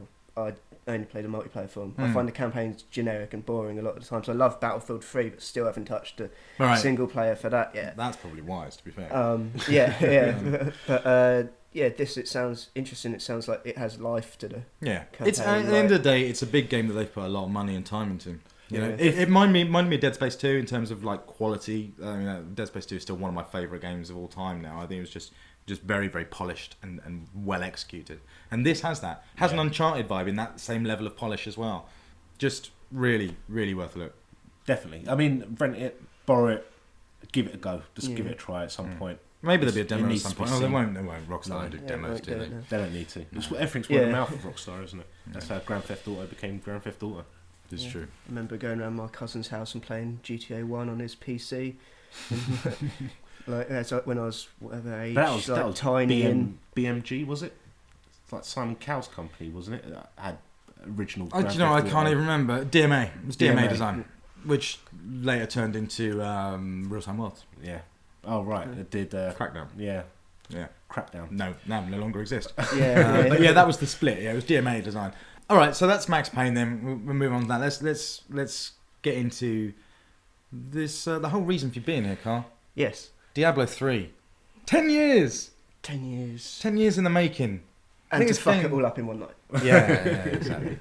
I think before we even get into the game, there's a whole load of hoops we've got to jump through. Yes, Much that's how like it was. much like it was, yeah. This, just to proceed things, Diablo 3, long-awaited game for a long time. Like I say, 10 years in development, people going nuts for it. It's one of those games that, there's a lot of people that have bought Diablo 3 that the last game they bought was Diablo 2, and it didn't go as smoothly a lot of as you children wanted. going about fathers. Yeah, exactly. Tell us about your experience firing up for the first time. Okay. Were you there at 12:01 trying to No, get I wasn't even sure I was going to get the game. Okay. We'd been talking about it, like a group of us, to go through the game co-op, and came to the day, and then I was like, actually, I'm not sure. I'm not going to get it. I want to keep my money for Dragon's Dogma. Okay. And then in drips and drabs, my friends started going down to game. I had already been down there trading in my games and fannied about with the idea. And then as everyone else got it, I sprinted down to game at 25 past 5. Nice. And bought it from there, which then it went up in price the next day. Oh, really? Yeah, it was 40 quid and it went to 45. Okay. Luckily, I had all the money from trading anyway, but so I was lucky I did sprint down those to save that precious £5. Yeah, sure. But once trying to get into it, 2 hour wait. Wow. 2 hour wait of error 37 and other such errors. And this is much later, so presumably if you bought it late in the this day, was late. it's had a day. It's had a day yeah. of it being up, you know. Yeah. Americans had 10-hour queues of just waiting in a queue for it to come on. It's crazy. Yeah, there was all of our friends trying to get in it. I had got in it once, made my character, and then I was like, wait, I want to go back and quickly look at the other characters, look what they look like. Went back, it's not even like I logged out of the game, I just went backwards a menu screen, disconnected. No way. Had to wait another hour until I could get back into the game again. This was like... Indecisive, Carl. Yeah, I have half the classes as characters on there. It's just do that in every single game. You do.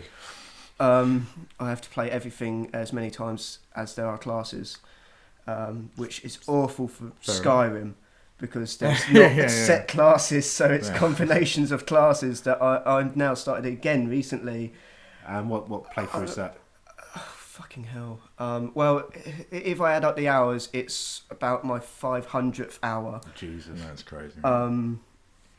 Which is, mental. But and still no DLC yet. It's just playing the same stuff. But yeah, with Diablo, it's not like I sat there for the 2 hours. No, like I'm not that crazy. Yeah. Like, but there were people that did. Yes, there and these 10-hour waits. I'm sure there was people that just sat there for 10 hours looking at that. Headbutting their tail. Well, this is what baffles me is that the whole problem was largely DRM based with all the sort of Battle.net sign-ins and various things. But we have to remember we're talking about Blizzard here, yeah?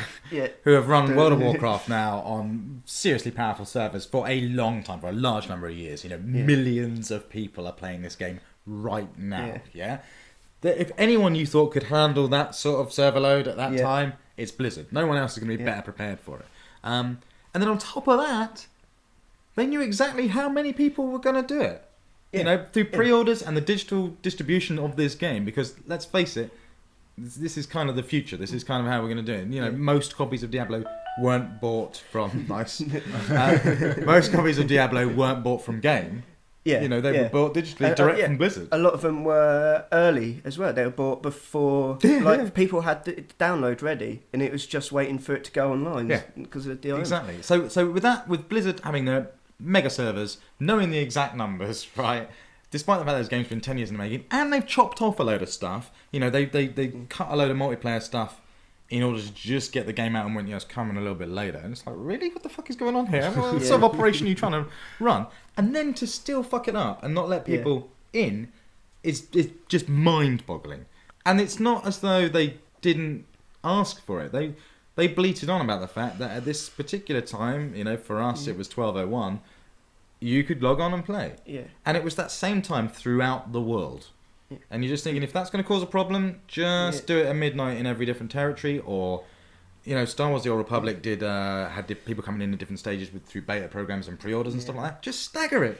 Make it easier. But as you said, I got on it at 6 o'clock. Oh, it might have even been later. It might have been 7 o'clock that I started trying to get onto it.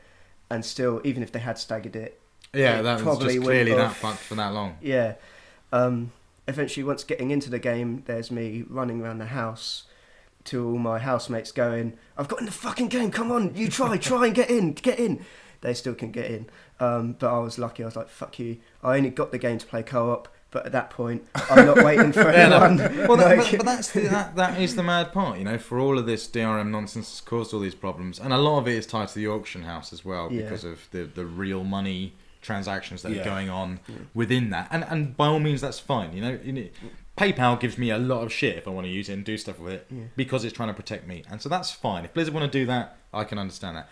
But for a single player game that you have already bought, there is no reason why you shouldn't be able to just get in and start firing it up. And that is madness. But you're in now. Yep. Does it go through smoothly each time now? Are you fine? Or do you still have mostly. A lot of the people that I've been playing with, they do say they have been getting the errors when they get in, but they get in within a few minutes. Okay. But pretty much, I think there's only been one point that I've had a real error playing it. Yesterday, was it playing it yesterday? I had been playing it since pretty much waking up, and a friend of mine came down to see if I was playing, and he's like, "Oh, go on." He couldn't get in. It said the servers were down. Somehow I was in the servers though, but and he tried and couldn't get in, and then eventually I got kicked. It did give me a countdown. It gave me 5 minutes. It's not like it just kicked me straight out. Those situations are always funny. I had one the other day before that as well where it kicked me out, and it was the first time I'd been playing with random people. Right. Wanting to see what the multiplayer would be like with just a group of random people. It worked well. It was fun. And then, it started counting down to kick us out the servers. It was like 2 a.m. though, or something like that. So and it was just the EU servers, so they timed it well to do maintenance. It worked. And we were just going manic, trying to complete the last bit of our quest and get back into the town. Doing that on Warcraft years ago, though, it's hilarious when they do the countdowns because people are so obsessed with that game. It's literally like they're being ripped out of their real life. Someone's unplugging them from the Matrix. And they're running around, and people in the main cities are like screaming, but they're not really screaming because it's text type. So they're typing in that they're screaming. You're seeing people run past naked, like. It's hilarious. Like, can't hear anything over this silence. But all right, so problems aside then. Problems. Get into the game. What's the game like? It's a beautiful game for one. Yes. Not expecting it to be, since it runs on low specs, really. Yeah, that I'm quite surprised at. But then I suppose Warcraft as well is pretty low, requirements. Yeah. But everything looks brilliant. The textures on the game are brilliant. Yeah, everything artistically about the game I loved, and the cutscenes are phenomenal. Yes, that I can expect. Yes, those cutscenes. Most of the cutscenes are just you're looking at like parchment paper or something, just yellow paper, and it's written across it, and it has drawings and stuff, and it just scans across this bit of paper, and it's telling you from your character's perspective. Even if you're playing multiplayer, it's always your character speaking to you, just saying kind of what's happening, like where they're going with the story. But then when you complete an act, it has a proper cutscene, and it looks amazing. Yeah, like, those cutscenes, the graphics are the best graphics. There's I've seen. there's some of the best. The only thing I can think of that comes to mind that even comes close to it is that opening cutscene at the beginning of Witcher 2. Yeah, you know, of just that level of wow. But it's funny you mention the art style and you like the art style, because remember the art style caused a load of problems years ago when they changed it slightly. Hence my T-shirt. Yeah, you know, because when they were initially showing it all off, and people complained that it looked a little bit too happy and a little bit too whimsical, you know, and there was all these internet memes and various other problems of people complaining, "Oh, you put rainbows and unicorns into my Diablo." Yeah, so, a hilarious bit that I saw. I was going around the forums and stuff, just checking stuff out. And it had a quote from one of the developers, and they're just saying about sorting the systems out, adding extra game content and stuff. And he said, finishes it off with "Don't worry, there will be more unicorns." Yeah. Well, I've got. It's just, they treat it all jokingly. Yeah, I used to know a guy who doesn't work at Blizzard anymore, but he used to work at Blizzard, who sent me a Diablo 3 T-shirt because I was going nuts for it, and it was from that time when all this stuff came out, and it's just a light blue T-shirt with 2 clouds on it and a rainbow in between the clouds and a unicorn, and just a Diablo 3 in childlike writing. bubble text, wasn't it? Yeah, and it's awesome, you know. But it's the sort of thing that enrages, you know, internet fans everywhere. Yeah, you know. But that seems to have all died down and taken off.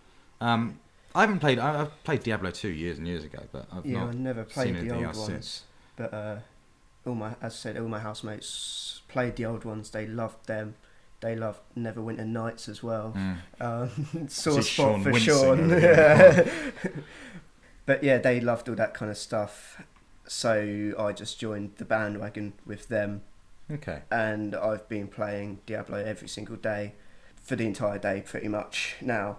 Whether I'm with one of my friends or playing solo, I've just constantly been on it. And I'm only in Act 2, which has been really long to get here where I am. Yet the Koreans completed the game the first day it was launched. But I mean, I assume you're hitting up every side quest. Well, yeah, there's an achievement for completing an act in an hour. Right. Okay. I took days to complete that first act. How the fuck do you do that? Yeah, because wasn't there some story of some guy doing it in 12 hours or something? Yeah. Which is, you know, but it's undoubtedly he just literally hit every. And to what benefit? Yeah. It's like, I watched Lord of the Rings in fast forward. You don't win anything. You had a crap experience. Cool.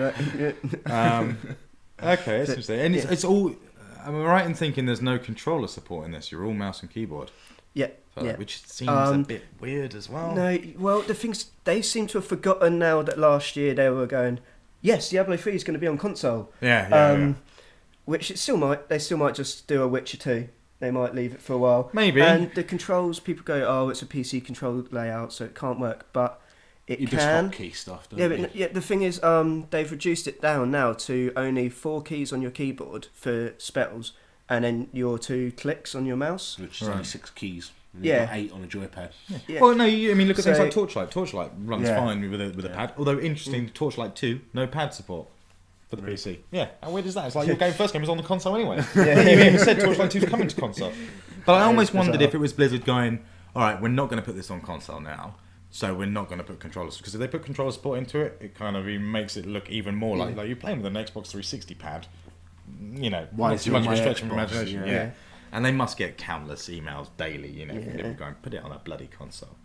You know? Yeah, I mean, if it came to console, I would probably have a look at it. Yeah. If it was on console, we wouldn't have had such shit. Well, if we were on 360, you wouldn't have had such shit server issues as well, probably. Possibly. Yeah, I'd say that's not 100%, but. Well, you'd have had, if nothing else, you'd have had just a lot smaller numbers, wouldn't you? Yeah. I suppose. Okay, so you're loving it. Yeah, I'm loving it. You're loving it. Combat's brilliant for whatever you want to call it, a dungeon crawler or an RPG. Yeah, this is an argument waiting to happen. I'm not going to be baited. All right, okay, that's fine. It's kind of both, isn't it? Yeah. There's a lot of RPGs in this game. Yeah. It is mainly a dungeon crawler in the style, but it's very open. The areas, you do have your hub areas, but between missions and finding where you're going, it is very open landscapes that you're going through. How complicated is it? Is it particularly simple, or it's a deeper game than people think? I think. Yeah, it's not a button masher that you just not like Gauntlet. It's pretty easy to play. It's just the tactics, right? Because you've got your 4 slots, but apparently I've only just found out yesterday that apparently you can apply anything to these slots if you choose a certain option.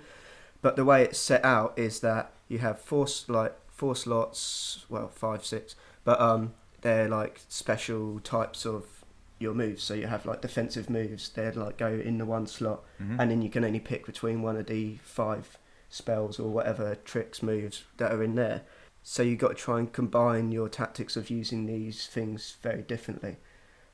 My main character is Demon Hunter, which is crossbows, bows, like long range stuff, but they can lay out traps or they can be very agile. So I've gone for the agile route of like there's a backflip move that, or front flip depending whichever way you're facing, but doesn't work for me most of the time because I end up flipping into the crowd because I'm shooting at them, panically press the button as they're coming closer, but rather than moving the mouse across, I've left the mouse where I'm shooting, so he front flips into the group of massive fucking enemies with giant bats. Leroy! Yeah, I've decided to go more with the agile route of just trying to keep away from the enemy, jumping around, but you do generally like quite stealthy characters, don't you? Yeah, I'm stealth in RPGs. Yeah, my Deus Ex run was stealth the first time, and I probably would quite like Hitman when it comes out, like unlike what you're saying. Yeah, but going through it. What's the story in Diablo? Oh, I barely know, to be honest. It's brilliant. They give you a lot of what they call lore, which are like just books you find around the places, and as you go through a dungeon, I earn an achievement for getting every single book as you go through, and it kind of fills you in on the story, and it fills you in on the story of Diablo 1 and 2. Because it's like the first boss you fight is the Skeleton King, who was from the previous Diablos. Right, okay. And then it tells you how he became it, and that was in the time frame of the old ones, and it has recurring characters. It's set 20 years after. So it's long enough that the world's moved on a bit. Yeah, but that's not that long, people are still alive. Yeah, sure. So people do know what's going on. They can fill you in the story. Yeah, because I feel like I don't know anything about the story of Diablo 3. You just see that dude. You just see the fiery demon forge man thing. I read the back of Noah's copy around at Carl's, and it's kind of like, the cataclysms happened, which marks the return of the Dark One. Blah blah. Yeah, blah. It's just something that obviously cliche. Blizzard are really heavy into. Their whole lore and backstory for all their games is excessive because they've got people. I mean, most BioWare are exactly the same. There's usually a shit ton of lore with their games as well. It is good. It starts off well. Like the start of the game, your story is that a meteorite hit the main city of like the old games, Tristram. Like that was where like Diablo came up originally. So this meteorite's hit there, and you straight away start in this town and discovering what's going on, why this meteorite hit, what it is, and there's obviously something special to that meteorite that you find out, and that's bringing the dead back to life originally, like that, and that's your initial bit, and then from there you find out that shit's going down, that like other demons are coming back. And it's these prime evils, they call them, which are like their set of the big boss demons. Super demons. That Diablo was a prime. He was a prime evil, and in a that's nutshell, what they are. In a nutshell, it's time traveling dinosaur. Then. No. In a nutshell, it's that classic video game problem of shit's going down. Yeah. It's like what was the fucking story behind Super Mario Brothers? Well, shit's going down. Shit was going down. Match Payne 3. Shit was going down, man. Everything. Shit. That's what happens in video games. Shit goes down, and someone you need to do something about it. Needs to stop it. Sometimes 2 people, sometimes 4 people, but always. Well, that's essentially what I got from the game. Is there's evil people, and you need to stop them. Yeah. Fair enough. So its heart's in the right place. Yes. Sounds like good call. It sounds pretty good. I'd be interested to see how you feel about it in 2 months' time. Yeah.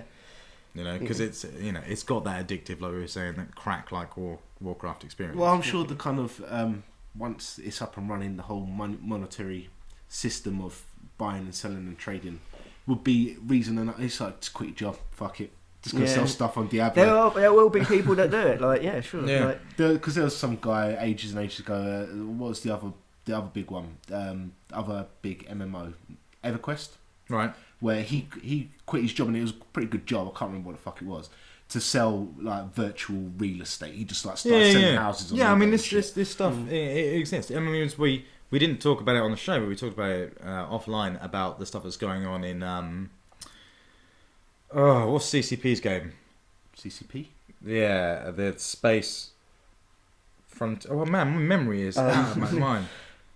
What is it I think I called? know what you're talking about. What is it called? Just say it. No, I can't. No, I can't think of what it is. I think it's the one that's taking the piss out of Diablo 3 the other day. Maybe They did logins fine. Like they put error 37 307 or something like that, and then they were just joking around. It's like login fine, everyone could get in. Oh, you're talking about the deep space one. Yeah. I can't remember. Why the fuck can't I remember what it's called? Dust is the spin. Dust is their new one. 5-on-4 is the PS3 thing that they're doing. Oh man. Oh man. Oh, it's by CCP. Oh man. I don't know. Anyway, but there's stuff going on in that game where people are flattening the economy. You know, they've literally taken over a certain area in the world. They are killing everyone, and they are resetting the economy. Oh, really? And the whole thing is screwed. Yeah. Right. And CCP are just sitting back going, "This is awesome. You know, this is the coolest fucking thing that we could ever imagine. This is why we have created this game." Right. Yeah. And they're just not policing it at all. And that's kind of amazing. I really like that sort of aspect to it, and that's all based around real money. Yeah. EVE Online. EVE Online. That's it.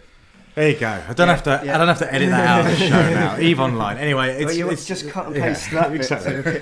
It's complicated politics and financial nonsense that I don't fully understand, but some cool shit is going down in that game right now. You know? It's quite good that they're just like, yeah, it's fucking awesome. Yeah, exactly. They're just it's a true sort of social and emergent thing that's happening within that game, and thousands of people are involved in it. Right. You know, that it's kind of a revolution. That's kind of wicked. It's kind of empowering. You know. So you can't avoid that even in a digital space. Yeah, I mean, it's going to be interesting to see what comes from the whole trading thing online. Real money. And see what other games start to bring it in, because it is kind of ideas that people have had for a while. Well, man, remember this stuff? Remember when the Xbox 360 was first announced and JLR got up on stage at E3 and was all sort of like talking about hero protagonist, the gamer tag and stuff, and talking about Velocity Girl, I think, was the fake gamer tag of this girl, and the idea was that your 360 put you in the center of the experience, you know, and so you could be playing games, and you could be enjoying playing Tony Hawk's or something like that, and your girlfriend or someone who's not really into games can do other stuff that could interact with that world. She could design a T-shirt for your character in Tony Hawk's and sell it to you. You know, all of that stuff was stuff that Microsoft were talking about years ago, before launch, that never really came into fruition. But it's that nice. I think it's in the back of people's minds. Yeah. You know, because if you're not into the games, there is other ways that you can get involved in stuff. Facebook's shown you that with different ways that things connect into, or maybe even the Fable pub games sort of thing is something else that allows you to carry across into your other world. Hitman Sniper Challenge is similar to a degree. You know? Ghost Recon are doing they're doing a Facebook game as well. So, you know, they're trying to tie it all together as much as they possibly can. And it means the environment is changing. MMOs are not... They're not the same. Man, when I was at Square, we were pitched games. I can't even remember who it was from now. I was pitched one game that played out. It was a first-person shooter, but largely played out on Facebook and emails and stuff. And it would be persistent. You'd be playing this game, you're defending a town. Then when you're off, you know, I'm out in Morrison's doing my shopping or whatever, and I'd get a text message or an email going... Alpha Base 61 is under attack. You're like, well, I've got to go.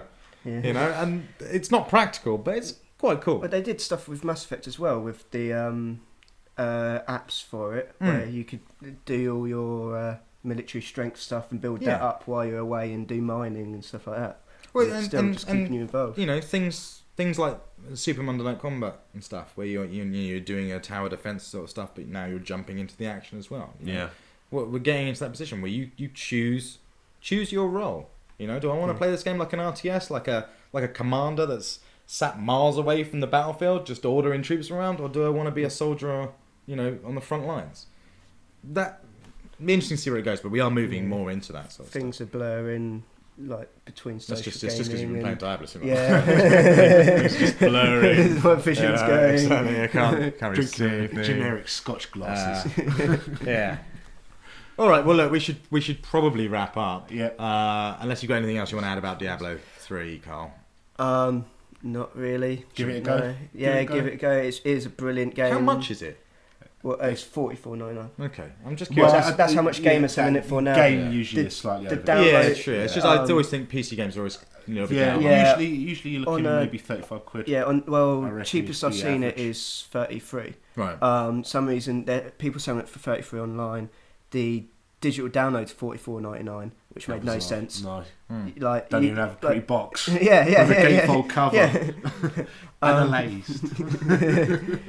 But yeah, the box is quite a nice box. Yeah, exactly. But yeah, definitely get it.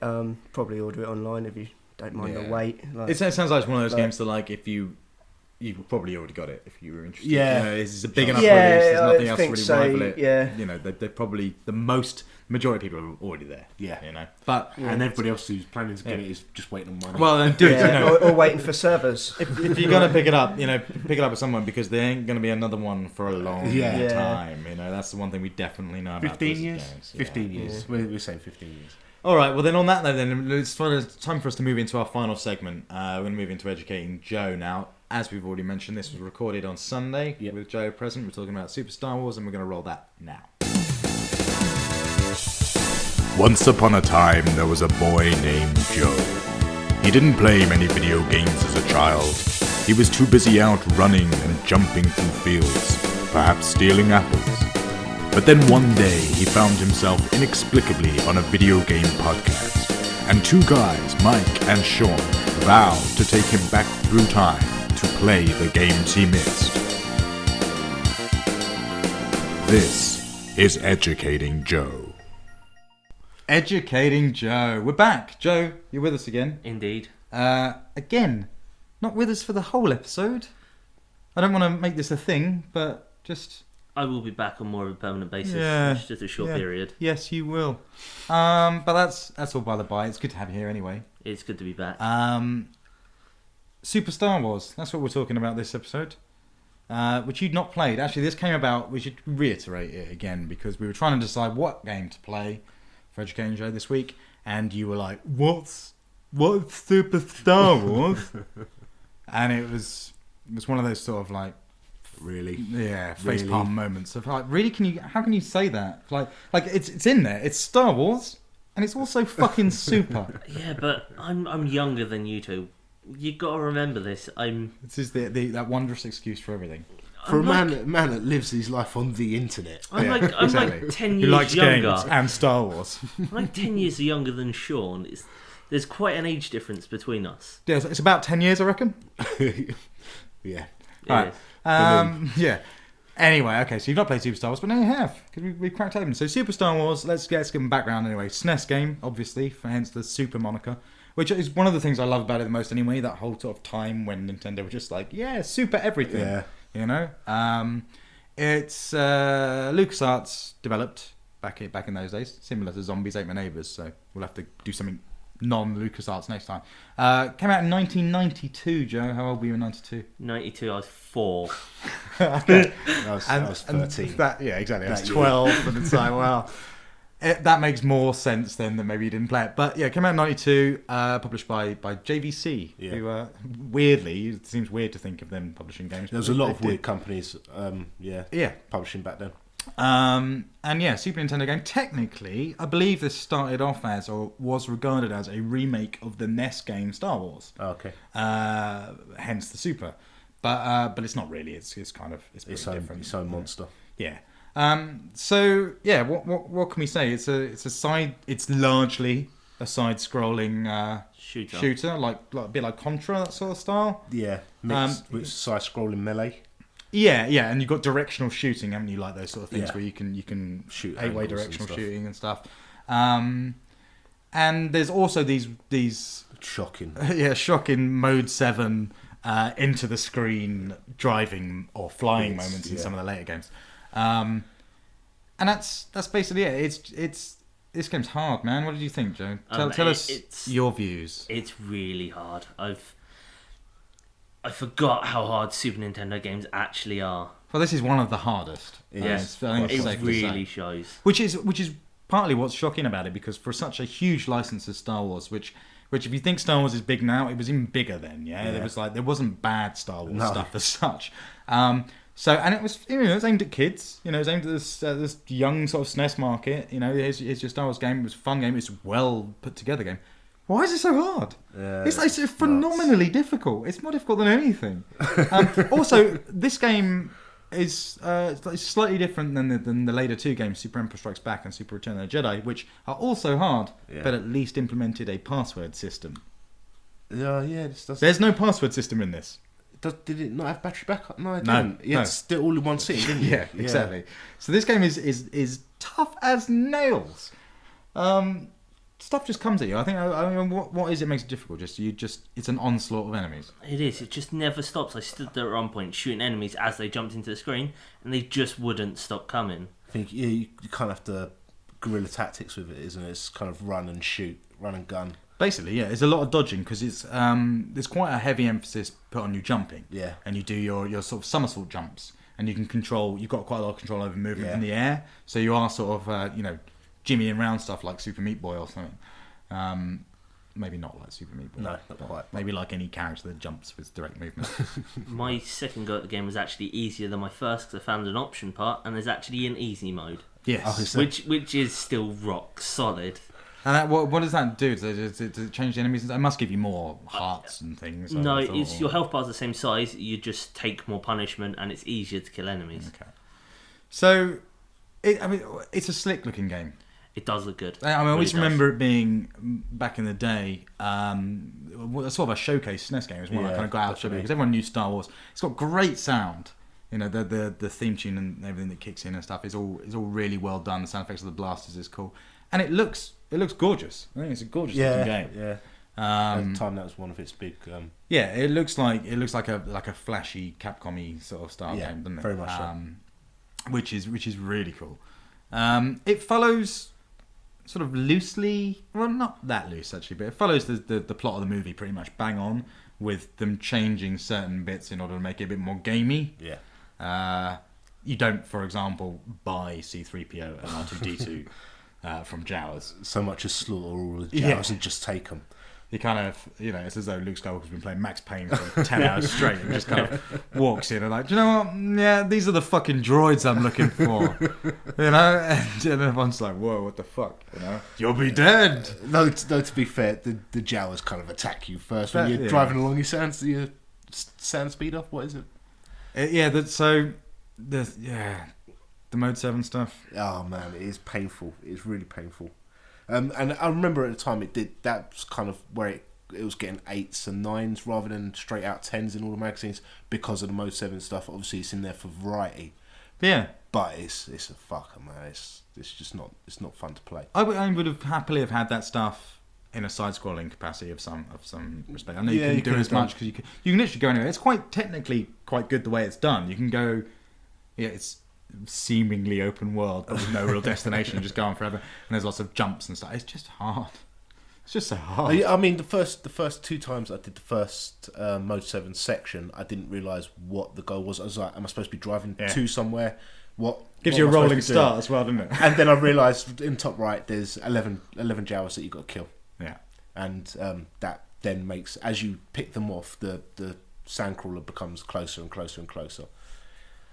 But yeah, when I first started playing the mode, I was just like, what am I supposed to be doing here? So I'm just driving around shooting at stuff and I had no clue. And then it had the counter for Jawas and I was like, why am I shooting Jawas? What have they done? But again, it's what we were talking about earlier, isn't it? Of manuals, man. Oh yeah. We didn't have tutorials. No. You needed that book. If you borrowed a game off a friend and they didn't have the box and book, you're on your Todd. Yeah.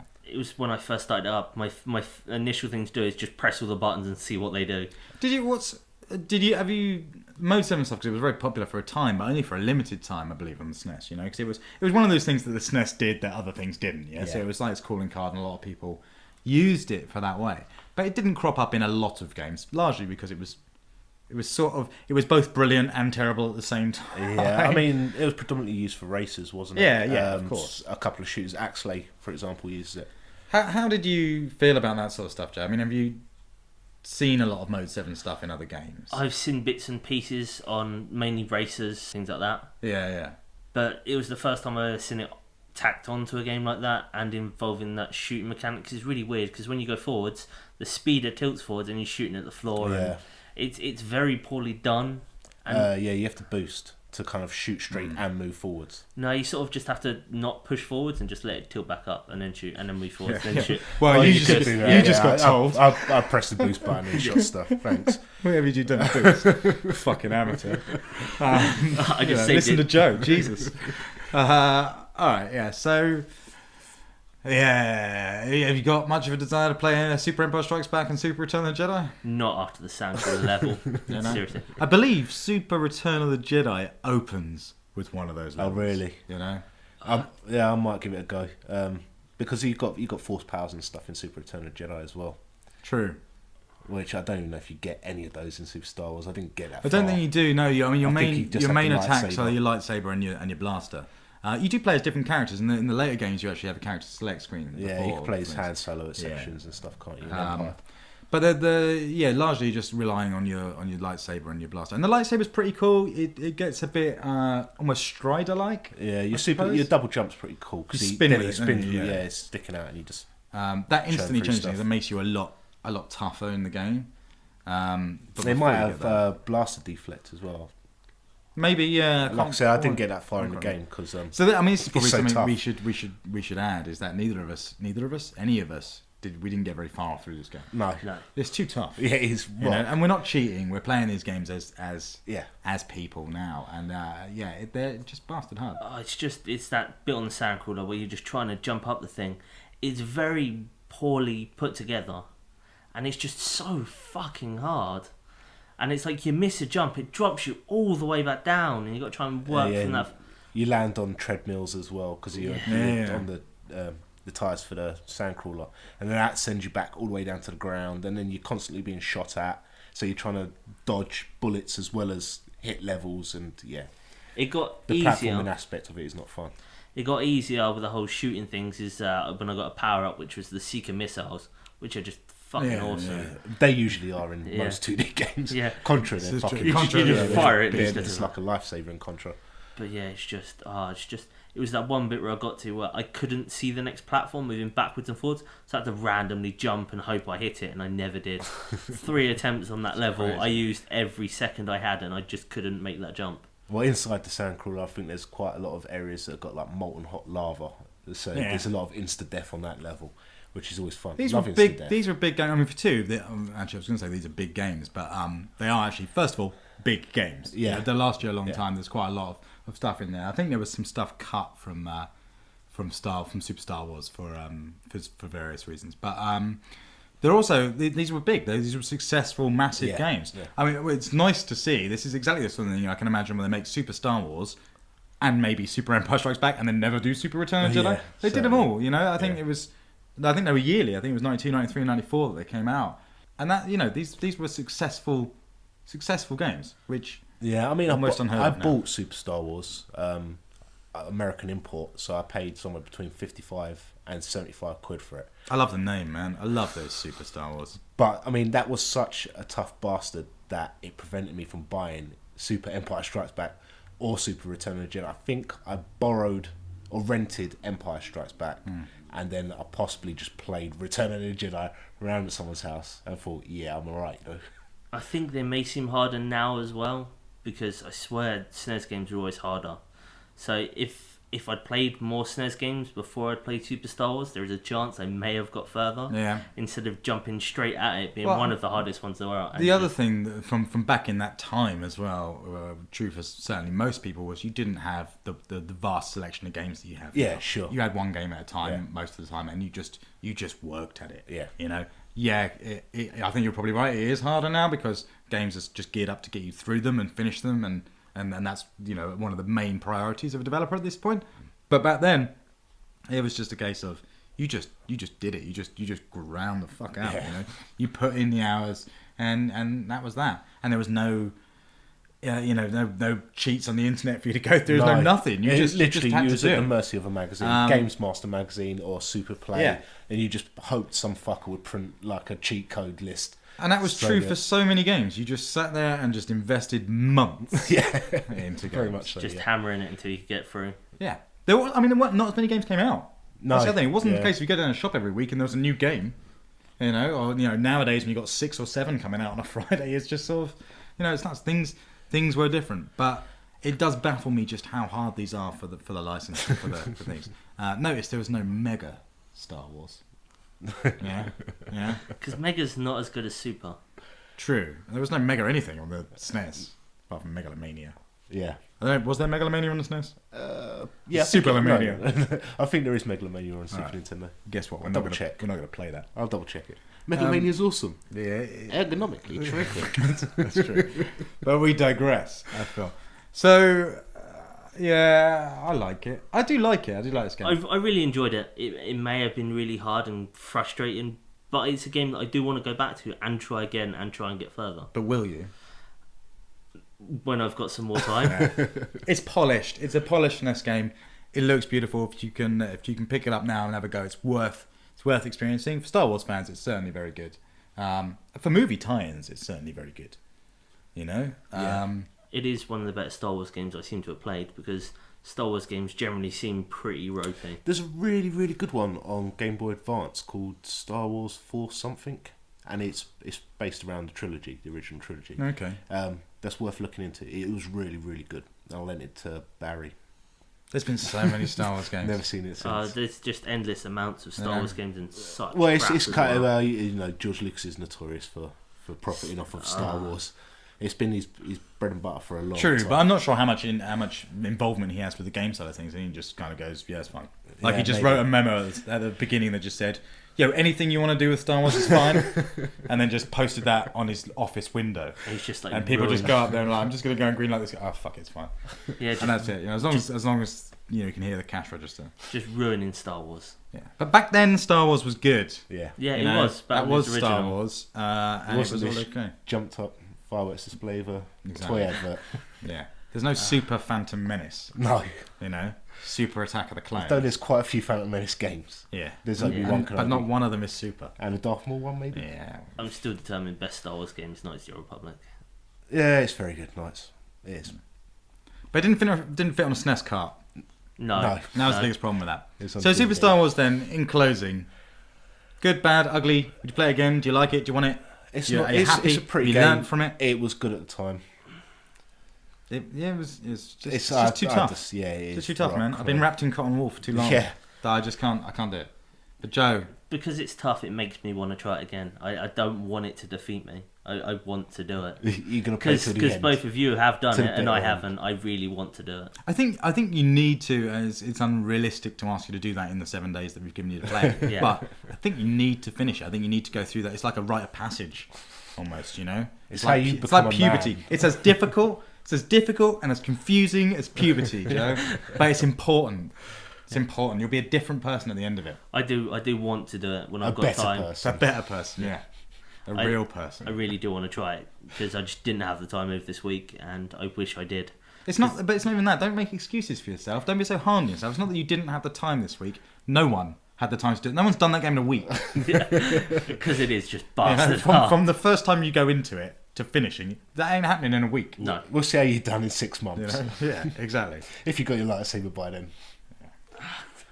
I bet you within 6 months I could get to my... Before that, I could get to a lightsaber. Well, we'll see. Maybe we'll check back in on next week's Educating Joe. All right, well, I think that's it for Super Star Wars, unless anyone's got anything extra that they want us to No, say on it. I think I'm done. It's worth playing. If you haven't seen it, I certainly do recommend it. And Joe, I hope you've been enriched by it. I have. It has changed my opinion on games. Good. But we have a treat for you next week. Because next week, oh man, we're all going to wish that we had more than 7 days to play this game. Because this game is phenomenal. You look through your top 100, top 5,000, top 3 Super Nintendo games of all time. We're still on Super Nintendo, but don't worry, we may stretch out at some point. You look into those top lists of games, and one game you'll find on every one of them, sometimes at number 1, sometimes very close to number 1, is Super motherfucking Metroid. Okay? Not motherfucking Metroid like it was on the NES. Super motherfucking Metroid, the SNES version. This game's going to blow you away. I hope it does. It from what I caught earlier, it does look awesome. It's just... There aren't words. I've not finished it, so I'm looking forward to going back into this game because I haven't played it since it came out. Right. You actually own it. You got a cart of this, haven't Yes. you? Yeah. And Yeah, I've Which is never how I'm played going to it. be playing Exactly. it with my original Super Nintendo joypad in my hand. And we all know Metroid. Have you played any other Metroid games? I never played a Metroid game, Well, which I admitted We're all earlier. familiar with the fact that at least Metroid is a big deal for Nintendo. And it's a big deal in gaming, but it's one of those ones that you find if you go around a lot of gamers, there's a lot of people that have missed out on Super Metroid. Yeah, it was quite late in the Super Nintendo's Yeah, career. it It was certainly like was. 94, Yeah. I think. And it shows from Yeah, I mean, development. graphically, it is fucking super. It's also just it's a different beast. It's a much more complex game than say Super Star Wars or any of that sort of stuff. There's a lot of stuff going on in it.